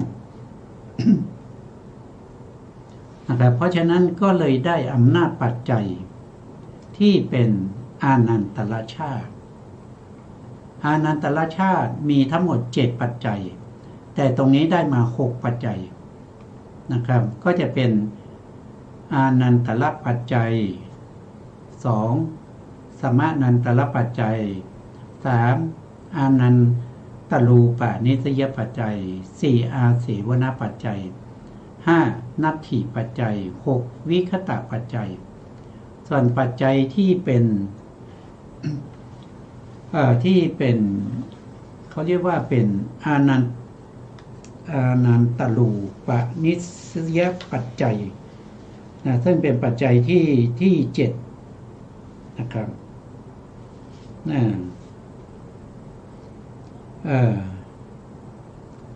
ก็เป็นอานันตรปัจจัยที่7นะท่านบอกว่าเป็นปกตูปานิสยนานักคณิกกรรมปัจจัยก็คือการที่มุ่งหมายเอามัคคะเจตนาที่เป็นผู้อุปการะแก่ผลและจิตอันในข้อนี้เราไม่เอานะครับก็ได้อำนาจปัจจัย6ปัจจัยอันนี้ก็คือที่เราศึกษากันไปเมื่อครั้งก่อนต่อไปเรา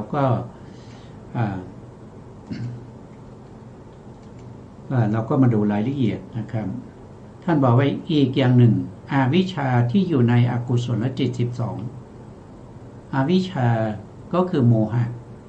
โมหะเจตสิกที่อยู่ในอกุศลจิต12เป็นปัจจัยช่วยประการละแก่อกุศลเจตนาอกุศลเจตนาที่เกิดร่วมกับอกุศลจิต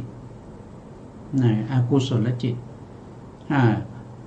ที่ในอกุศลจิตที่เกิดติดต่อกัน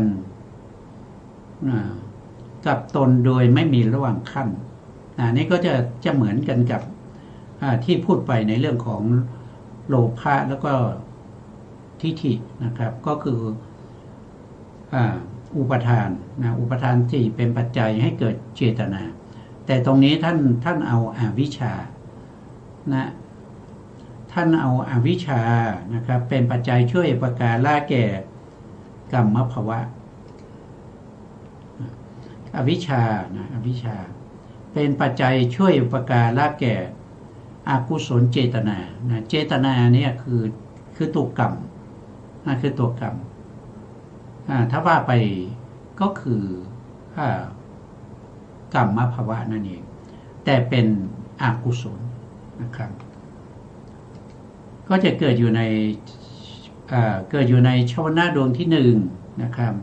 แต่ชวนะดวงที่1เนี่ยโจทย์เขาตั้งว่าอวิชชาเป็นปัจจัยช่วยอุปการะแก่อกุศลเจตนาที่เกิดติดต่อกันกับตนโดยไม่มีระหว่างขั้นนั่นก็แสดงว่าเจตนาที่อยู่ในชวนะดวงที่2นะครับได้อำนาจปัจจัยที่เรียกว่าเป็นอนันตรปัจจัย6ปัจจัยด้วยกันตลอดไปจนถึงชวนะดวงที่7นะครับก็จะเป็นลักษณะเดียวกันนะก็เป็นลักษณะเดียวกันนะครับอนันตรปัจจัยมี7ปัจจัยได้6ปัจจัยนะครับส่วนปัจจัยที่มุ่งหมายเอามรรคเจตนาเป็นปัจจัยช่วยประการละแก่ผลนั้นเป็นโลกุตระโลกุตระเราก็โลกุตระนี่ไม่เป็นอารมณ์ของวิปัสสนานะครับเพราะว่าเป็นธรรมที่ดับคือเข้าถึงโลกุตระแล้วเข้าถึงที่จุดมุ่งหมายแล้วนะเพราะฉะนั้นตรงนั้นไม่เป็นอารมณ์นะครับเพราะฉะนั้นเราก็ไม่เอาเพราะฉะนั้นเราก็เอาเฉพาะในส่วนที่เป็นโลกิยะก็คือในอกุศลจิตก็จะมี1ก็คืออนันตรปัจจัย2สัมมานันตรปัจจัย3อนันตรูปนิสยปัจจัย4อาเสวนปัจจัย5นัตถิปัจจัย6วิคตะปัจจัยก็ผ่านไปก็จริงๆเราก็ไม่ยากนะจริงๆเราก็ไม่ยากถ้าเรารู้ที่โจทย์เขากำหนดมาให้นะครับเราก็สามารถที่จะหาอำนาจปัจจัยได้นะครับแต่ถ้าเขาไม่ได้กำหนดอะไรมาให้เราเนี่ยมันปรากฏไม่ชัดเจนมันไม่ชัดเจนเพราะฉะนั้นเราก็หาลำบาก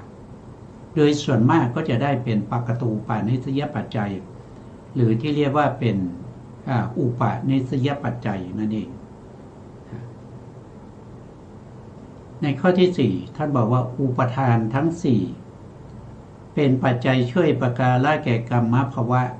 และอุปปาติภวะที่ไม่เกิดพร้อมกันกับตนอันนี้คือไม่เกิดหรอกคนเป็นคนละดวงนะครับแล้วก็ท่านไม่ได้บอกว่าติดต่อกันกับตนด้วยแสดงว่าต้อง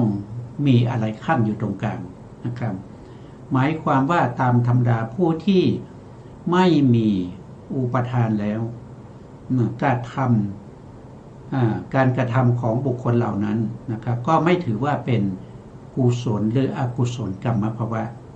อันนี้ก็หมายถึงพระอรหันต์หมายถึงพระอรหันต์ที่ท่านกำจัด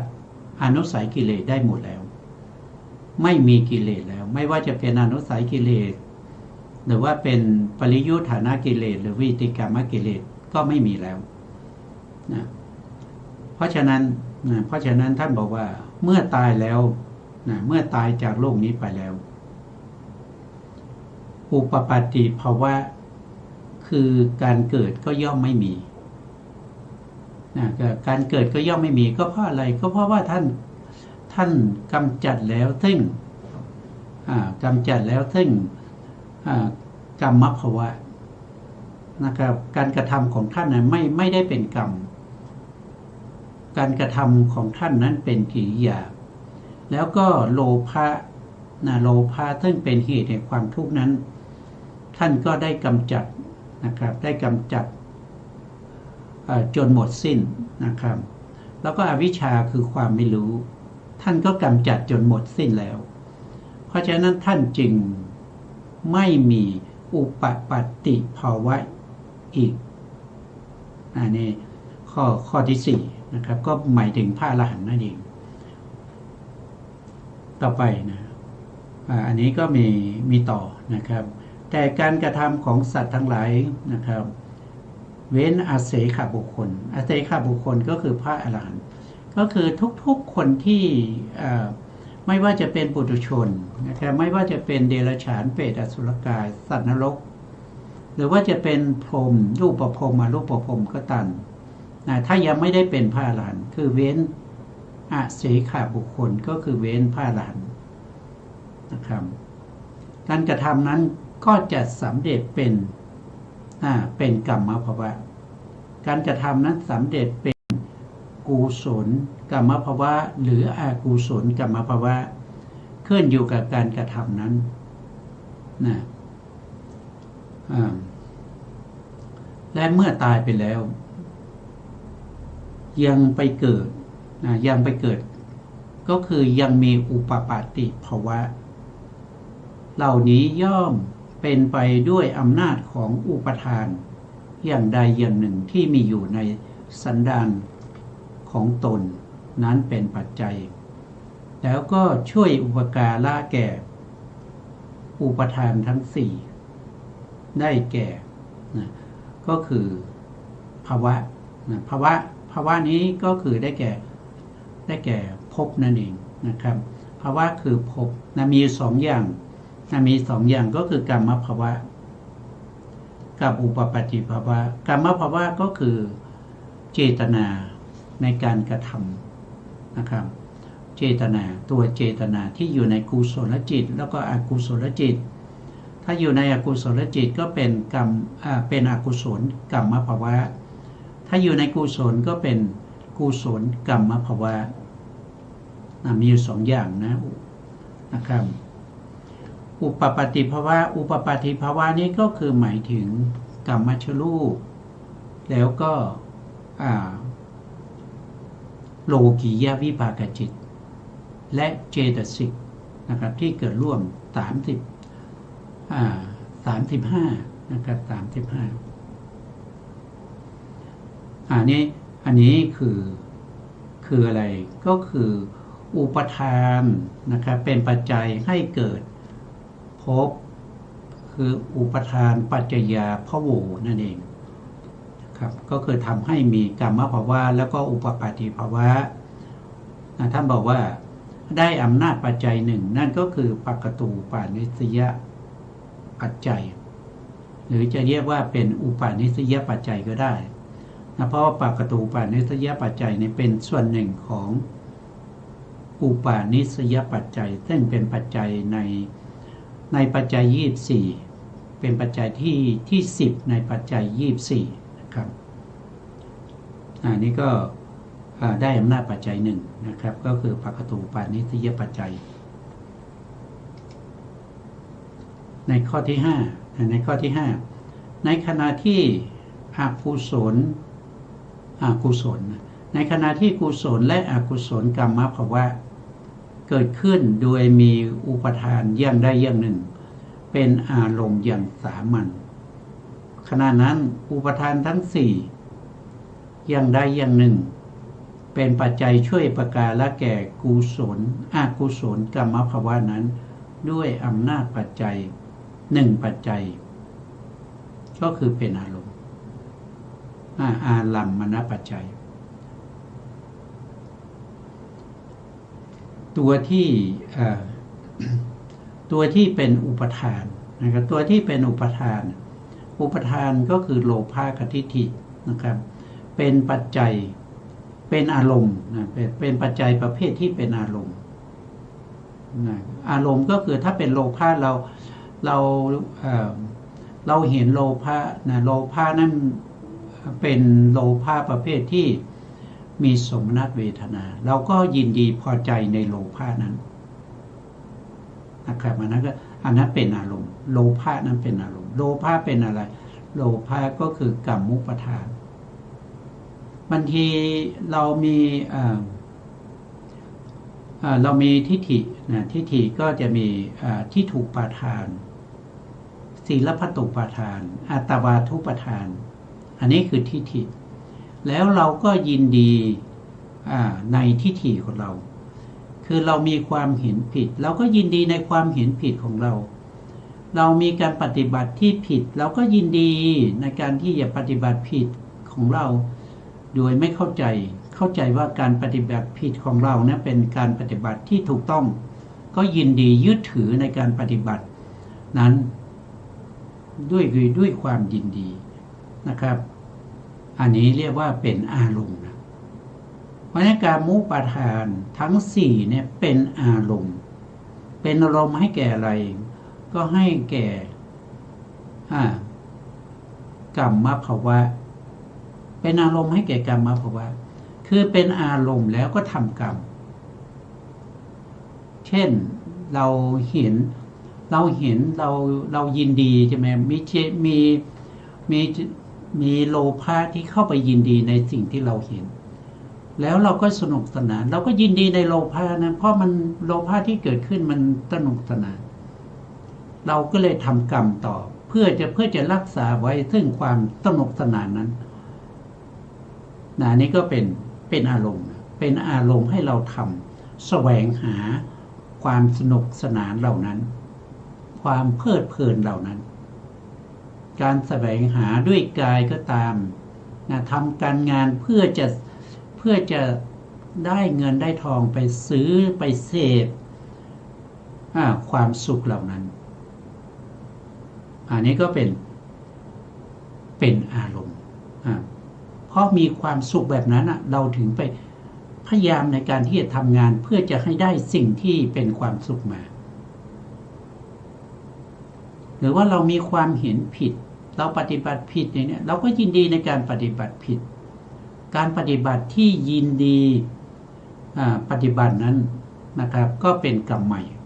เข้าไปยินดีในอุปทานนี่ก็เป็นกรรมภาวะนะเพราะฉะนั้นว่าโดยอำนาจปัจจัยก็ได้อำนาจปัจจัยหนึ่งปัจจัยนั่นก็คือกามุปาทานไม่โทษทีอุปทานทั้งสี่นี่เป็นอารัมมณปัจจัยให้เกิดกรรมภาวะ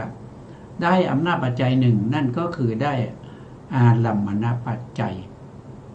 อารัมมณปัจจัยก็เป็นปัจจัยที่สองในปัจจัย24นะครับ1เหตุปัจจัย2อารัมมณปัจจัย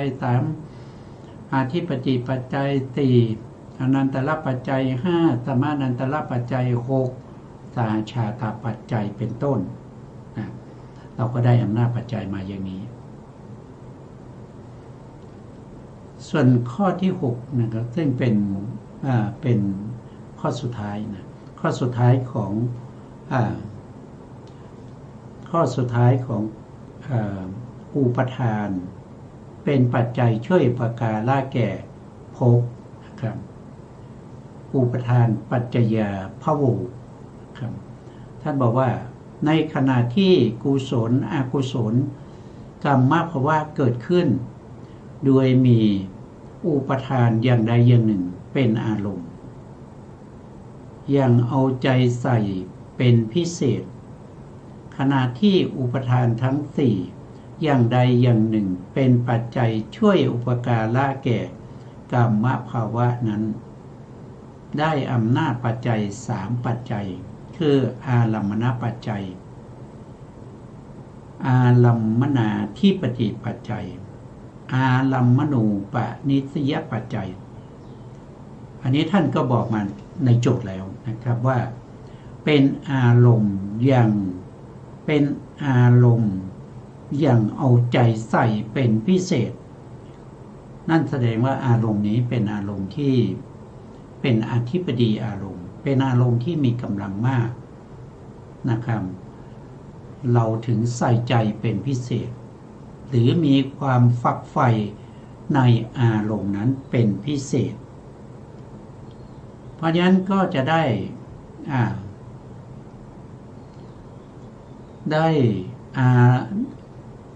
ปัจจัยที่เป็นอาธิปติปัจจัยมานะครับเรายังไม่ได้ศึกษาในเรื่องของอารัมมณชาตินะครับอารัมมณชาติเราอารัมมณชาติก็มีอยู่8ปัจจัยด้วยกันนะครับขั้นต่อไปเราจะศึกษานะครับในเรื่องของอารัมมณชาติตรงนี้เราดูไปก่อนนะครับดูไปก่อนว่าเขาได้อำนาจปัจจัย3ปัจจัยนะหนึ่งก็คืออารัมมณปัจจัยอารัมมณปัจจัยเป็นปัจจัยที่จะเกิดขึ้นกับสภาวธรรมที่ไปเอาสิ่งใดสิ่งหนึ่งมาเป็นอารมณ์จะมากก็ตามจะน้อยก็ตามจะยินดีมากยินดีน้อยนะขอให้เป็นอารมณ์นะครับเมื่อเป็นอารมณ์แล้วอารัมมณปัจจัยจะเข้าเสมอเลยก็เหมือนกับสาชาตชาติสาชาตชาติก็จะมีปัจจัยใหญ่4เนี่ยเข้าเสมอแต่ถ้าเป็นอารัมมณชาติเนี่ยก็จะมีอยู่1ปัจจัยก็คืออารัมมณปัจจัยจะเข้าเสมอขอให้เป็นอารมณ์อะไรก็ตามถ้าเป็นอารมณ์แล้วจะได้อำนาจปัจจัยมา1ปัจจัยเสมอเลยนั่นก็คืออารัมมณปัจจัยส่วนเหลืออีก7ปัจจัยนั้นจะเข้าหรือไม่ก็ขึ้นอยู่กับองค์ธรรมที่จะประกอบนะครับถ้าเป็นอารัมมนาธิปติปัจจัยนี้นั่นแสดงว่าโจทย์เขาจะต้องบอกเป็นอารมณ์อย่างเอาใจใส่เป็นพิเศษหรือเป็นอารมณ์ที่น่ารักน่าฝากใฝ่หนักแน่นอย่างยิ่งนะครับเขาจะมีคำนี้ถ้าเขามีคำนี้จะได้อารัมมนาธิปติปัจจัยคือเป็นอารมณ์ที่เป็นอธิบดีแล้วก็ได้มาอีก1ปัจจัยนั่นคืออารัมมณูปนิสยปัจจัยก็คืออารมณ์ที่มีกำลังมากเป็นที่อาศัยอารมณ์ที่มีกำลังมากเป็นที่อาศัยของปัจจยุบันก็คือของเหตุนั่นเองก็จะได้อำนาจปัจจัยมา3ปัจจัยนะครับอันนี้ก็เป็นเรื่องของอารัมมณชาตินะครับอารัมมณชาติอารัมมณชาตินี่ก็มาจริงๆแล้วก็ไม่ยากนะครับก็จะมีอยู่8ปัจจัยด้วยกันนะวันนี้ก็เอาไว้ก่อนนะครับเราจะไปในปัจจัยในข้อต่อไปนะครับท่านบอกว่าอุปทานปัจจยาภโวอุปทานเป็นปัจจัยให้เกิดภพจากนั้นก็จะมีภโวปัจจยาชาติก็คือภพเป็นปัจจัยให้มีชาติภพคืออะไรภพก็คือกรรมภาวะกับอุปปาติภาวะกรรมภาวะได้แก่ตัวเจตนาอุปปาติภาวะก็คือการเกิดขึ้นของกรรมชรูปแล้วก็วิโลกิยวิปากจิตพร้อมด้วยเจตสิกที่ประกอบ อันนั้นคือภาวะหรือภพนั่นเองนะภาวะหรือภพนะว่าโดยบาลีก็เป็นพโวนะพโวปัจจยาชาติชาติคือความเกิดขึ้นเมื่อมีภพก็ต้องมีการเกิดเนี่ยคำว่าชาติเนี่ยเขาจะไม่มีองค์ธรรมโดยตรงชาตินี้เป็นอาการลักษณะของการเกิดขึ้นคือจากไม่มีแล้วก็เกิดขึ้นนะครับก็เป็นภพ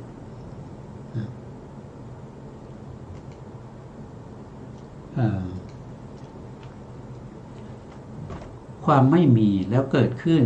ก็เรียกว่าเป็นชาติเป็นอาการเป็นลักษณะไม่มีองค์ธรรมโดยเฉพาะท่านบอกว่ามีอยู่1ข้อนะครับพโวปัจจยาชาติได้1ข้อคือกรรมภวะกรรมภวะคือตัวเจตนาคือความจงใจเป็นตัวกรรมไม่ว่าจะเป็นมโนกรรมหรือกายกรรมวจีกรรมก็เป็นกรรมภวะกรรมภวะก็คือการกระทำที่เรากระทำในภพนี้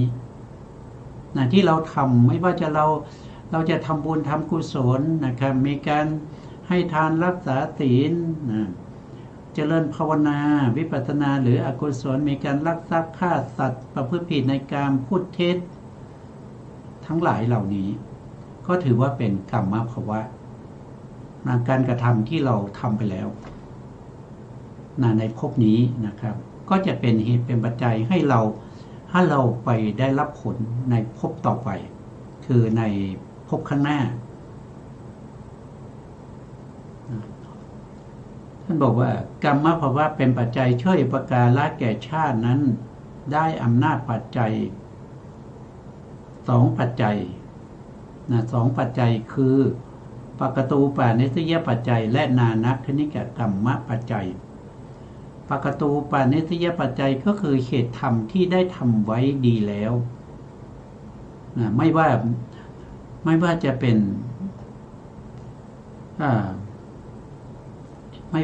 นเจตนาหรือว่าอย่างอื่นก็ได้นะครับเช่นอุตุอาหารเสนาสนะคีลนะปัจจัยทั้งหลายนะครับ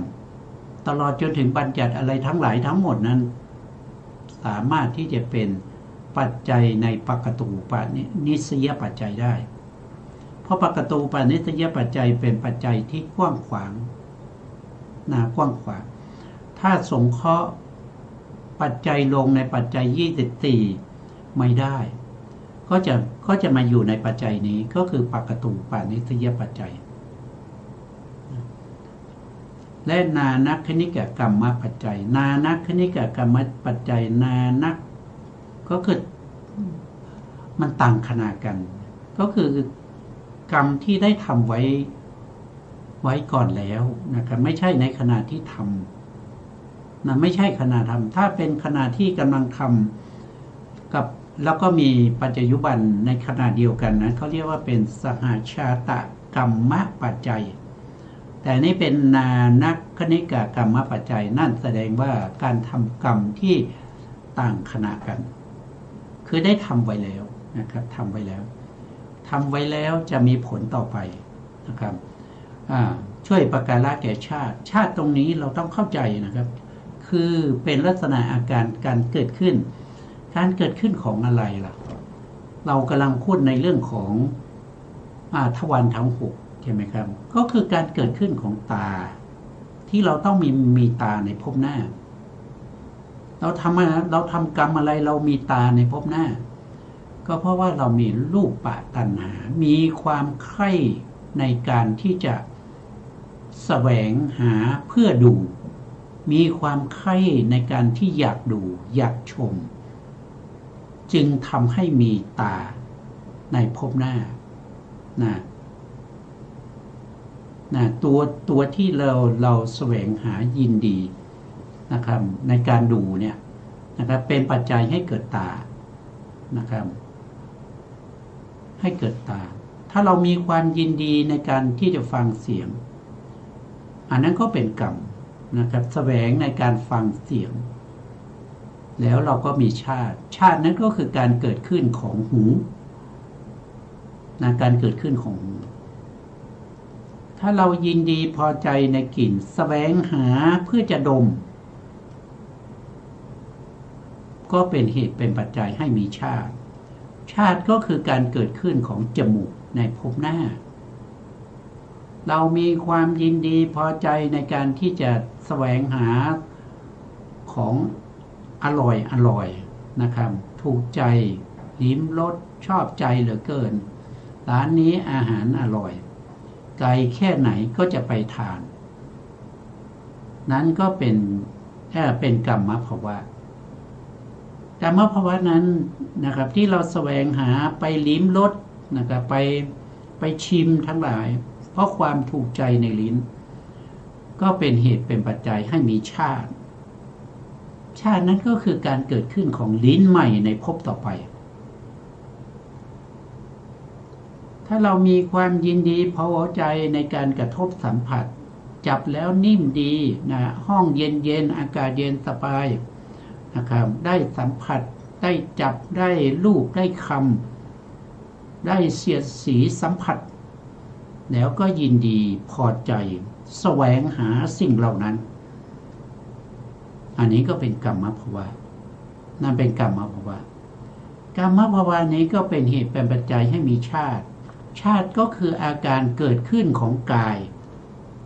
นะเกิดขึ้นของกายนะกายอยู่ที่ไหนก็อยู่ในทั่วร่างกายของเรานะครับตั้งแต่ศีรษะไปจนถึงฝ่าเท้าก็จะมีกายอยู่นะครับนะก็จะได้มาซึ่งรูปร่างสันฐานขึ้นมาอีกแต่จะเป็นกายของอะไรก็ว่าไปอย่างนะครับอาจจะเป็นกายของเดรัจฉานอย่างเงี้ยถ้าเรายินดีพอใจนะในการที่จะเห็นสัตว์เดรัจฉานเลี้ยงสัตว์เดรัจฉานเอาสัตว์เดรัจฉานมาอุ้มมาดูแลนะครับมาอาบน้ำมาทำอะไรก็ตามเรายินดีในสิ่งไหนเราย่อมได้ไปเป็นเพื่อนกับสิ่งนั้นเมื่อเรายินดีในสุนัขนะครับพบหน้าเราก็จะมีตาเป็นสุนัขเราก็มีหูเป็นสุนัขเราก็มีจมูกเป็นสุนัขเราก็มีลิ้นเป็นสุนัขแล้วก็มีกายเป็นสุนัขเพราะเรายินดีพอใจเรายินดีพอใจเราจึงได้สิ่งที่เรายินดีพอใจถ้าอย่างนั้นเราไม่ยินดีพอใจเรามีโทสะเราทุบเราตีเราไล่เราขับไล่อันนั้นก็เป็นเหตุเป็นปัจจัยให้เรามีสิ่งนั้นอีกเพราะไม่ว่าจะเป็นโลภะโทสะโมหะ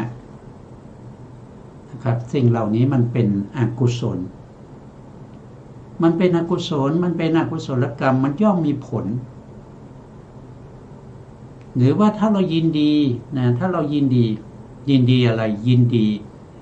เราชอบพระภิกษุรูปนี้นะแต่เราไม่ได้ชอบโดยความเป็นธรรมแต่เราไปติดใจว่าเขาหล่อดีนะครับเขาหล่อดีหรือว่าไม่ชอบผู้หญิงว่าผู้หญิงสวยดีนะจมูกงามปากงามอันนี้มันก็เป็นกรรมภวะกรรมภวะก็มันก็ไม่พ้นจะต้องมีชาตินะมันก็ต้องมีชาติก็คือความเกิดขึ้นของเราใช่ไหมครับเราก็ไปเกิดอีกนะครับเราไปเกิดเป็นอะไรเกิดเป็นมนุษย์อีกนะครับ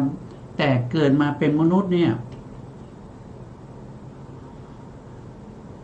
จะครบองค์ประกอบหรือเปล่าไม่รู้นะครับจะครบอาการ32หรือเปล่านะครับจะเป็นเด็กที่มีปัญหาในเรื่องของสติปัญญาหรือเปล่าหรือว่าเราจะเกิดมาเป็นมนุษย์ที่เป็นทวิเหตุกะคือไม่ประกอบด้วยปัญญาหรือว่าเราจะเกิดมาเป็นติเหตุกะเป็นบุคคลที่เกิดมามีปัญญาก็มาจากอะไรก็มาจากกรรมภวะที่เราท ถ้าเราทำกรรมภาวะที่ประกอบด้วยกุศลที่เป็นญาณสัมปยุตแล้วก็เป็นประเภทที่เป็นอุกขะเราย่อมได้กลับมาเป็นมนุษย์เป็นเทวดาที่มีปัญญาเพราะอะไรเพราะว่าชาติเป็นผลของกรรมภาวะแต่ชาตินี้มันเป็นลักษณะอาการการเกิดขึ้นเท่านั้นแต่ตัวที่จะเกิดขึ้นจริงๆนั้นคือตานั้นคือหูนั้นคือจมูกนั้นคือลิ้นนั้นคือกายแล้วก็ใจนะครับก็จะเกิดขึ้นอาศัยอะไรอาศัยกรรมภาวะการกระทำที่เราทำในภพนี้จะทำดีก็ตามไม่ดีก็ตามจะชื่นชอบสิ่งไหนอย่างไรก็ตามย่อมเป็นเหตุเป็นปัจจัยให้เรามีชาติเมื่อมีชาติท่านบอกว่าอำนาจมีอำนาจปัจจัย2ปัจจัยนั่นก็คือปกตูปานิสยปัจจัยแล้วก็นานะคณิกะกัมมะปัจจัยนี่เป็นเรื่องของอะไรเรื่องของการเกิดนะครับเรื่องของการเกิดทำไมเราต้องเกิดเพราะเรายังมีกิเลสอยู่นะครับเพราะเรายังมีอุปทานอยู่เพราะเรายังมีอวิชชาอยู่อวิชชาปัจจยาสังขารานะครับสังขาระปัจจยาวิญญาณังวิญญาณปัจจยานามะรูปังนามะรูปะปัจจยาพะโวนามะรูปะปัจจยาสลายตนังสลายตนะปัจจยาสลายตนะปัจจยาผัสสะผัสนะผัสสะปัจจยาเวทนาเวทนาปัจจยาตัณหาตัณหาปัจจยาอุปทานังอุปทานะปัจจยาภโวภโวปัจจยาชาติพอชาติก็เกิดใหม่อีกแล้วก็เกิดใหม่อีกแล้วพอเกิดแล้วนะครับทุกข์ทั้งมวลก็จะตามมาถ้าเราไม่เกิดเราก็ไม่มีทุกข์เนี่ยใช่ไหมครับถ้าเราไม่เวียนว่ายแต่เกิดถ้าเรายังมีขันธ์อยู่เรายังมีรูปขันธ์มีเวทนาขันธ์สัญญาขันธ์สังขารขันธ์เราก็ย่อมจะต้องมีทุกข์มีใครบ้างที่มีรูปนะครับแล้วก็ไม่เคยทุกข์เพราะรูปนั้นไม่มีเมื่อเรามีเวทนาเราไม่เคยทุกข์เพราะเวทนามีไหมไม่มีเรามีสัญญาเราไม่มีความทุกข์ในสัญญาเลยมีไหมไม่มีเรามีสังขารเราไม่เคยทุกข์เพราะสังขารก็ไม่มีเรามีวิญญาณเราไม่เคยทุกข์เพราะวิญญาณไม่มีนะครับเมื่อไหร่เรายังมีขันธ์ห้าขันธ์ห้านั้นเป็นตัวที่ไปรองรับซึ่งความทุกข์ทั้งหลายถ้าเราไม่มีศีรษะคือเราไม่เกิดเราไม่มีตัวเราก็ไม่ต้องไม่ต้องแก่ไม่ต้องเจ็บไม่ต้องป่วยนะครับมีอะไรบ้างมีปวดศีรษะเวียนศีรษะนะครับปวดตาปวดฟันปวดลิ้นปวดสิวปวดฝีโรคทั้งหลายก็อาศัยขันธ์ห้านี้แหละจึงมีเพราะฉะนั้นถ้าเรายังไม่อยากจะมีความทุกข์เราก็ต้องกำจัดเสียซึ่งขันธ์ห้าทีนี้กำจัดยังไงเอาปืนเอามีดเอาปืนมายิงเอามีดมาฟันเอาหอกมาแทงให้มันตายอย่างนี้มันไม่ใช่มันไม่ใช่ขันธ์ห้านี่ที่เราจะกำจัดได้นั่นก็คือการที่เราจะต้องมีการเจริญไตรสิกขานั่นก็คือเราต้องมีศีลที่เป็นอธิศีลเป็นศีลที่รองรับซึ่งสมถะคือสมถะสมาธิหรือจิตตะเขาเรียกว่าเป็นจิตตวิสุทธินะครับเป็นอาธิจิต นะรองรับอธิจิตอธิจิตก็จะรองรับอธิปัญญานะเมื่อเรามีอธิศีลอธิจิตอธิปัญญาเราก็สามารถที่จะเข้าถึงมรรคผลนิพพานได้เมื่อเราเข้าถึงมรรค4 ครั้งครั้งที่1เราได้เป็นโสดาบันครั้งที่2เข้าถึงมรรคครั้งที่2เราก็เป็นสกทาคามีเข้าถึงมรรคครั้งที่3เราก็เป็นพระอนาคามีเข้าถึงมรรคครั้งที่4ก็เป็นพระอรหันต์เราก็ไม่ต้องเวียนว่ายตายเกิดอีกเมื่อเราไม่ต้องเวียนว่ายตายเกิดเราก็ไม่มีชาติเมื่อไม่มีชาติเราก็ไม่ต้องไปมีตาไม่ต้องไปเจ็บตาเราก็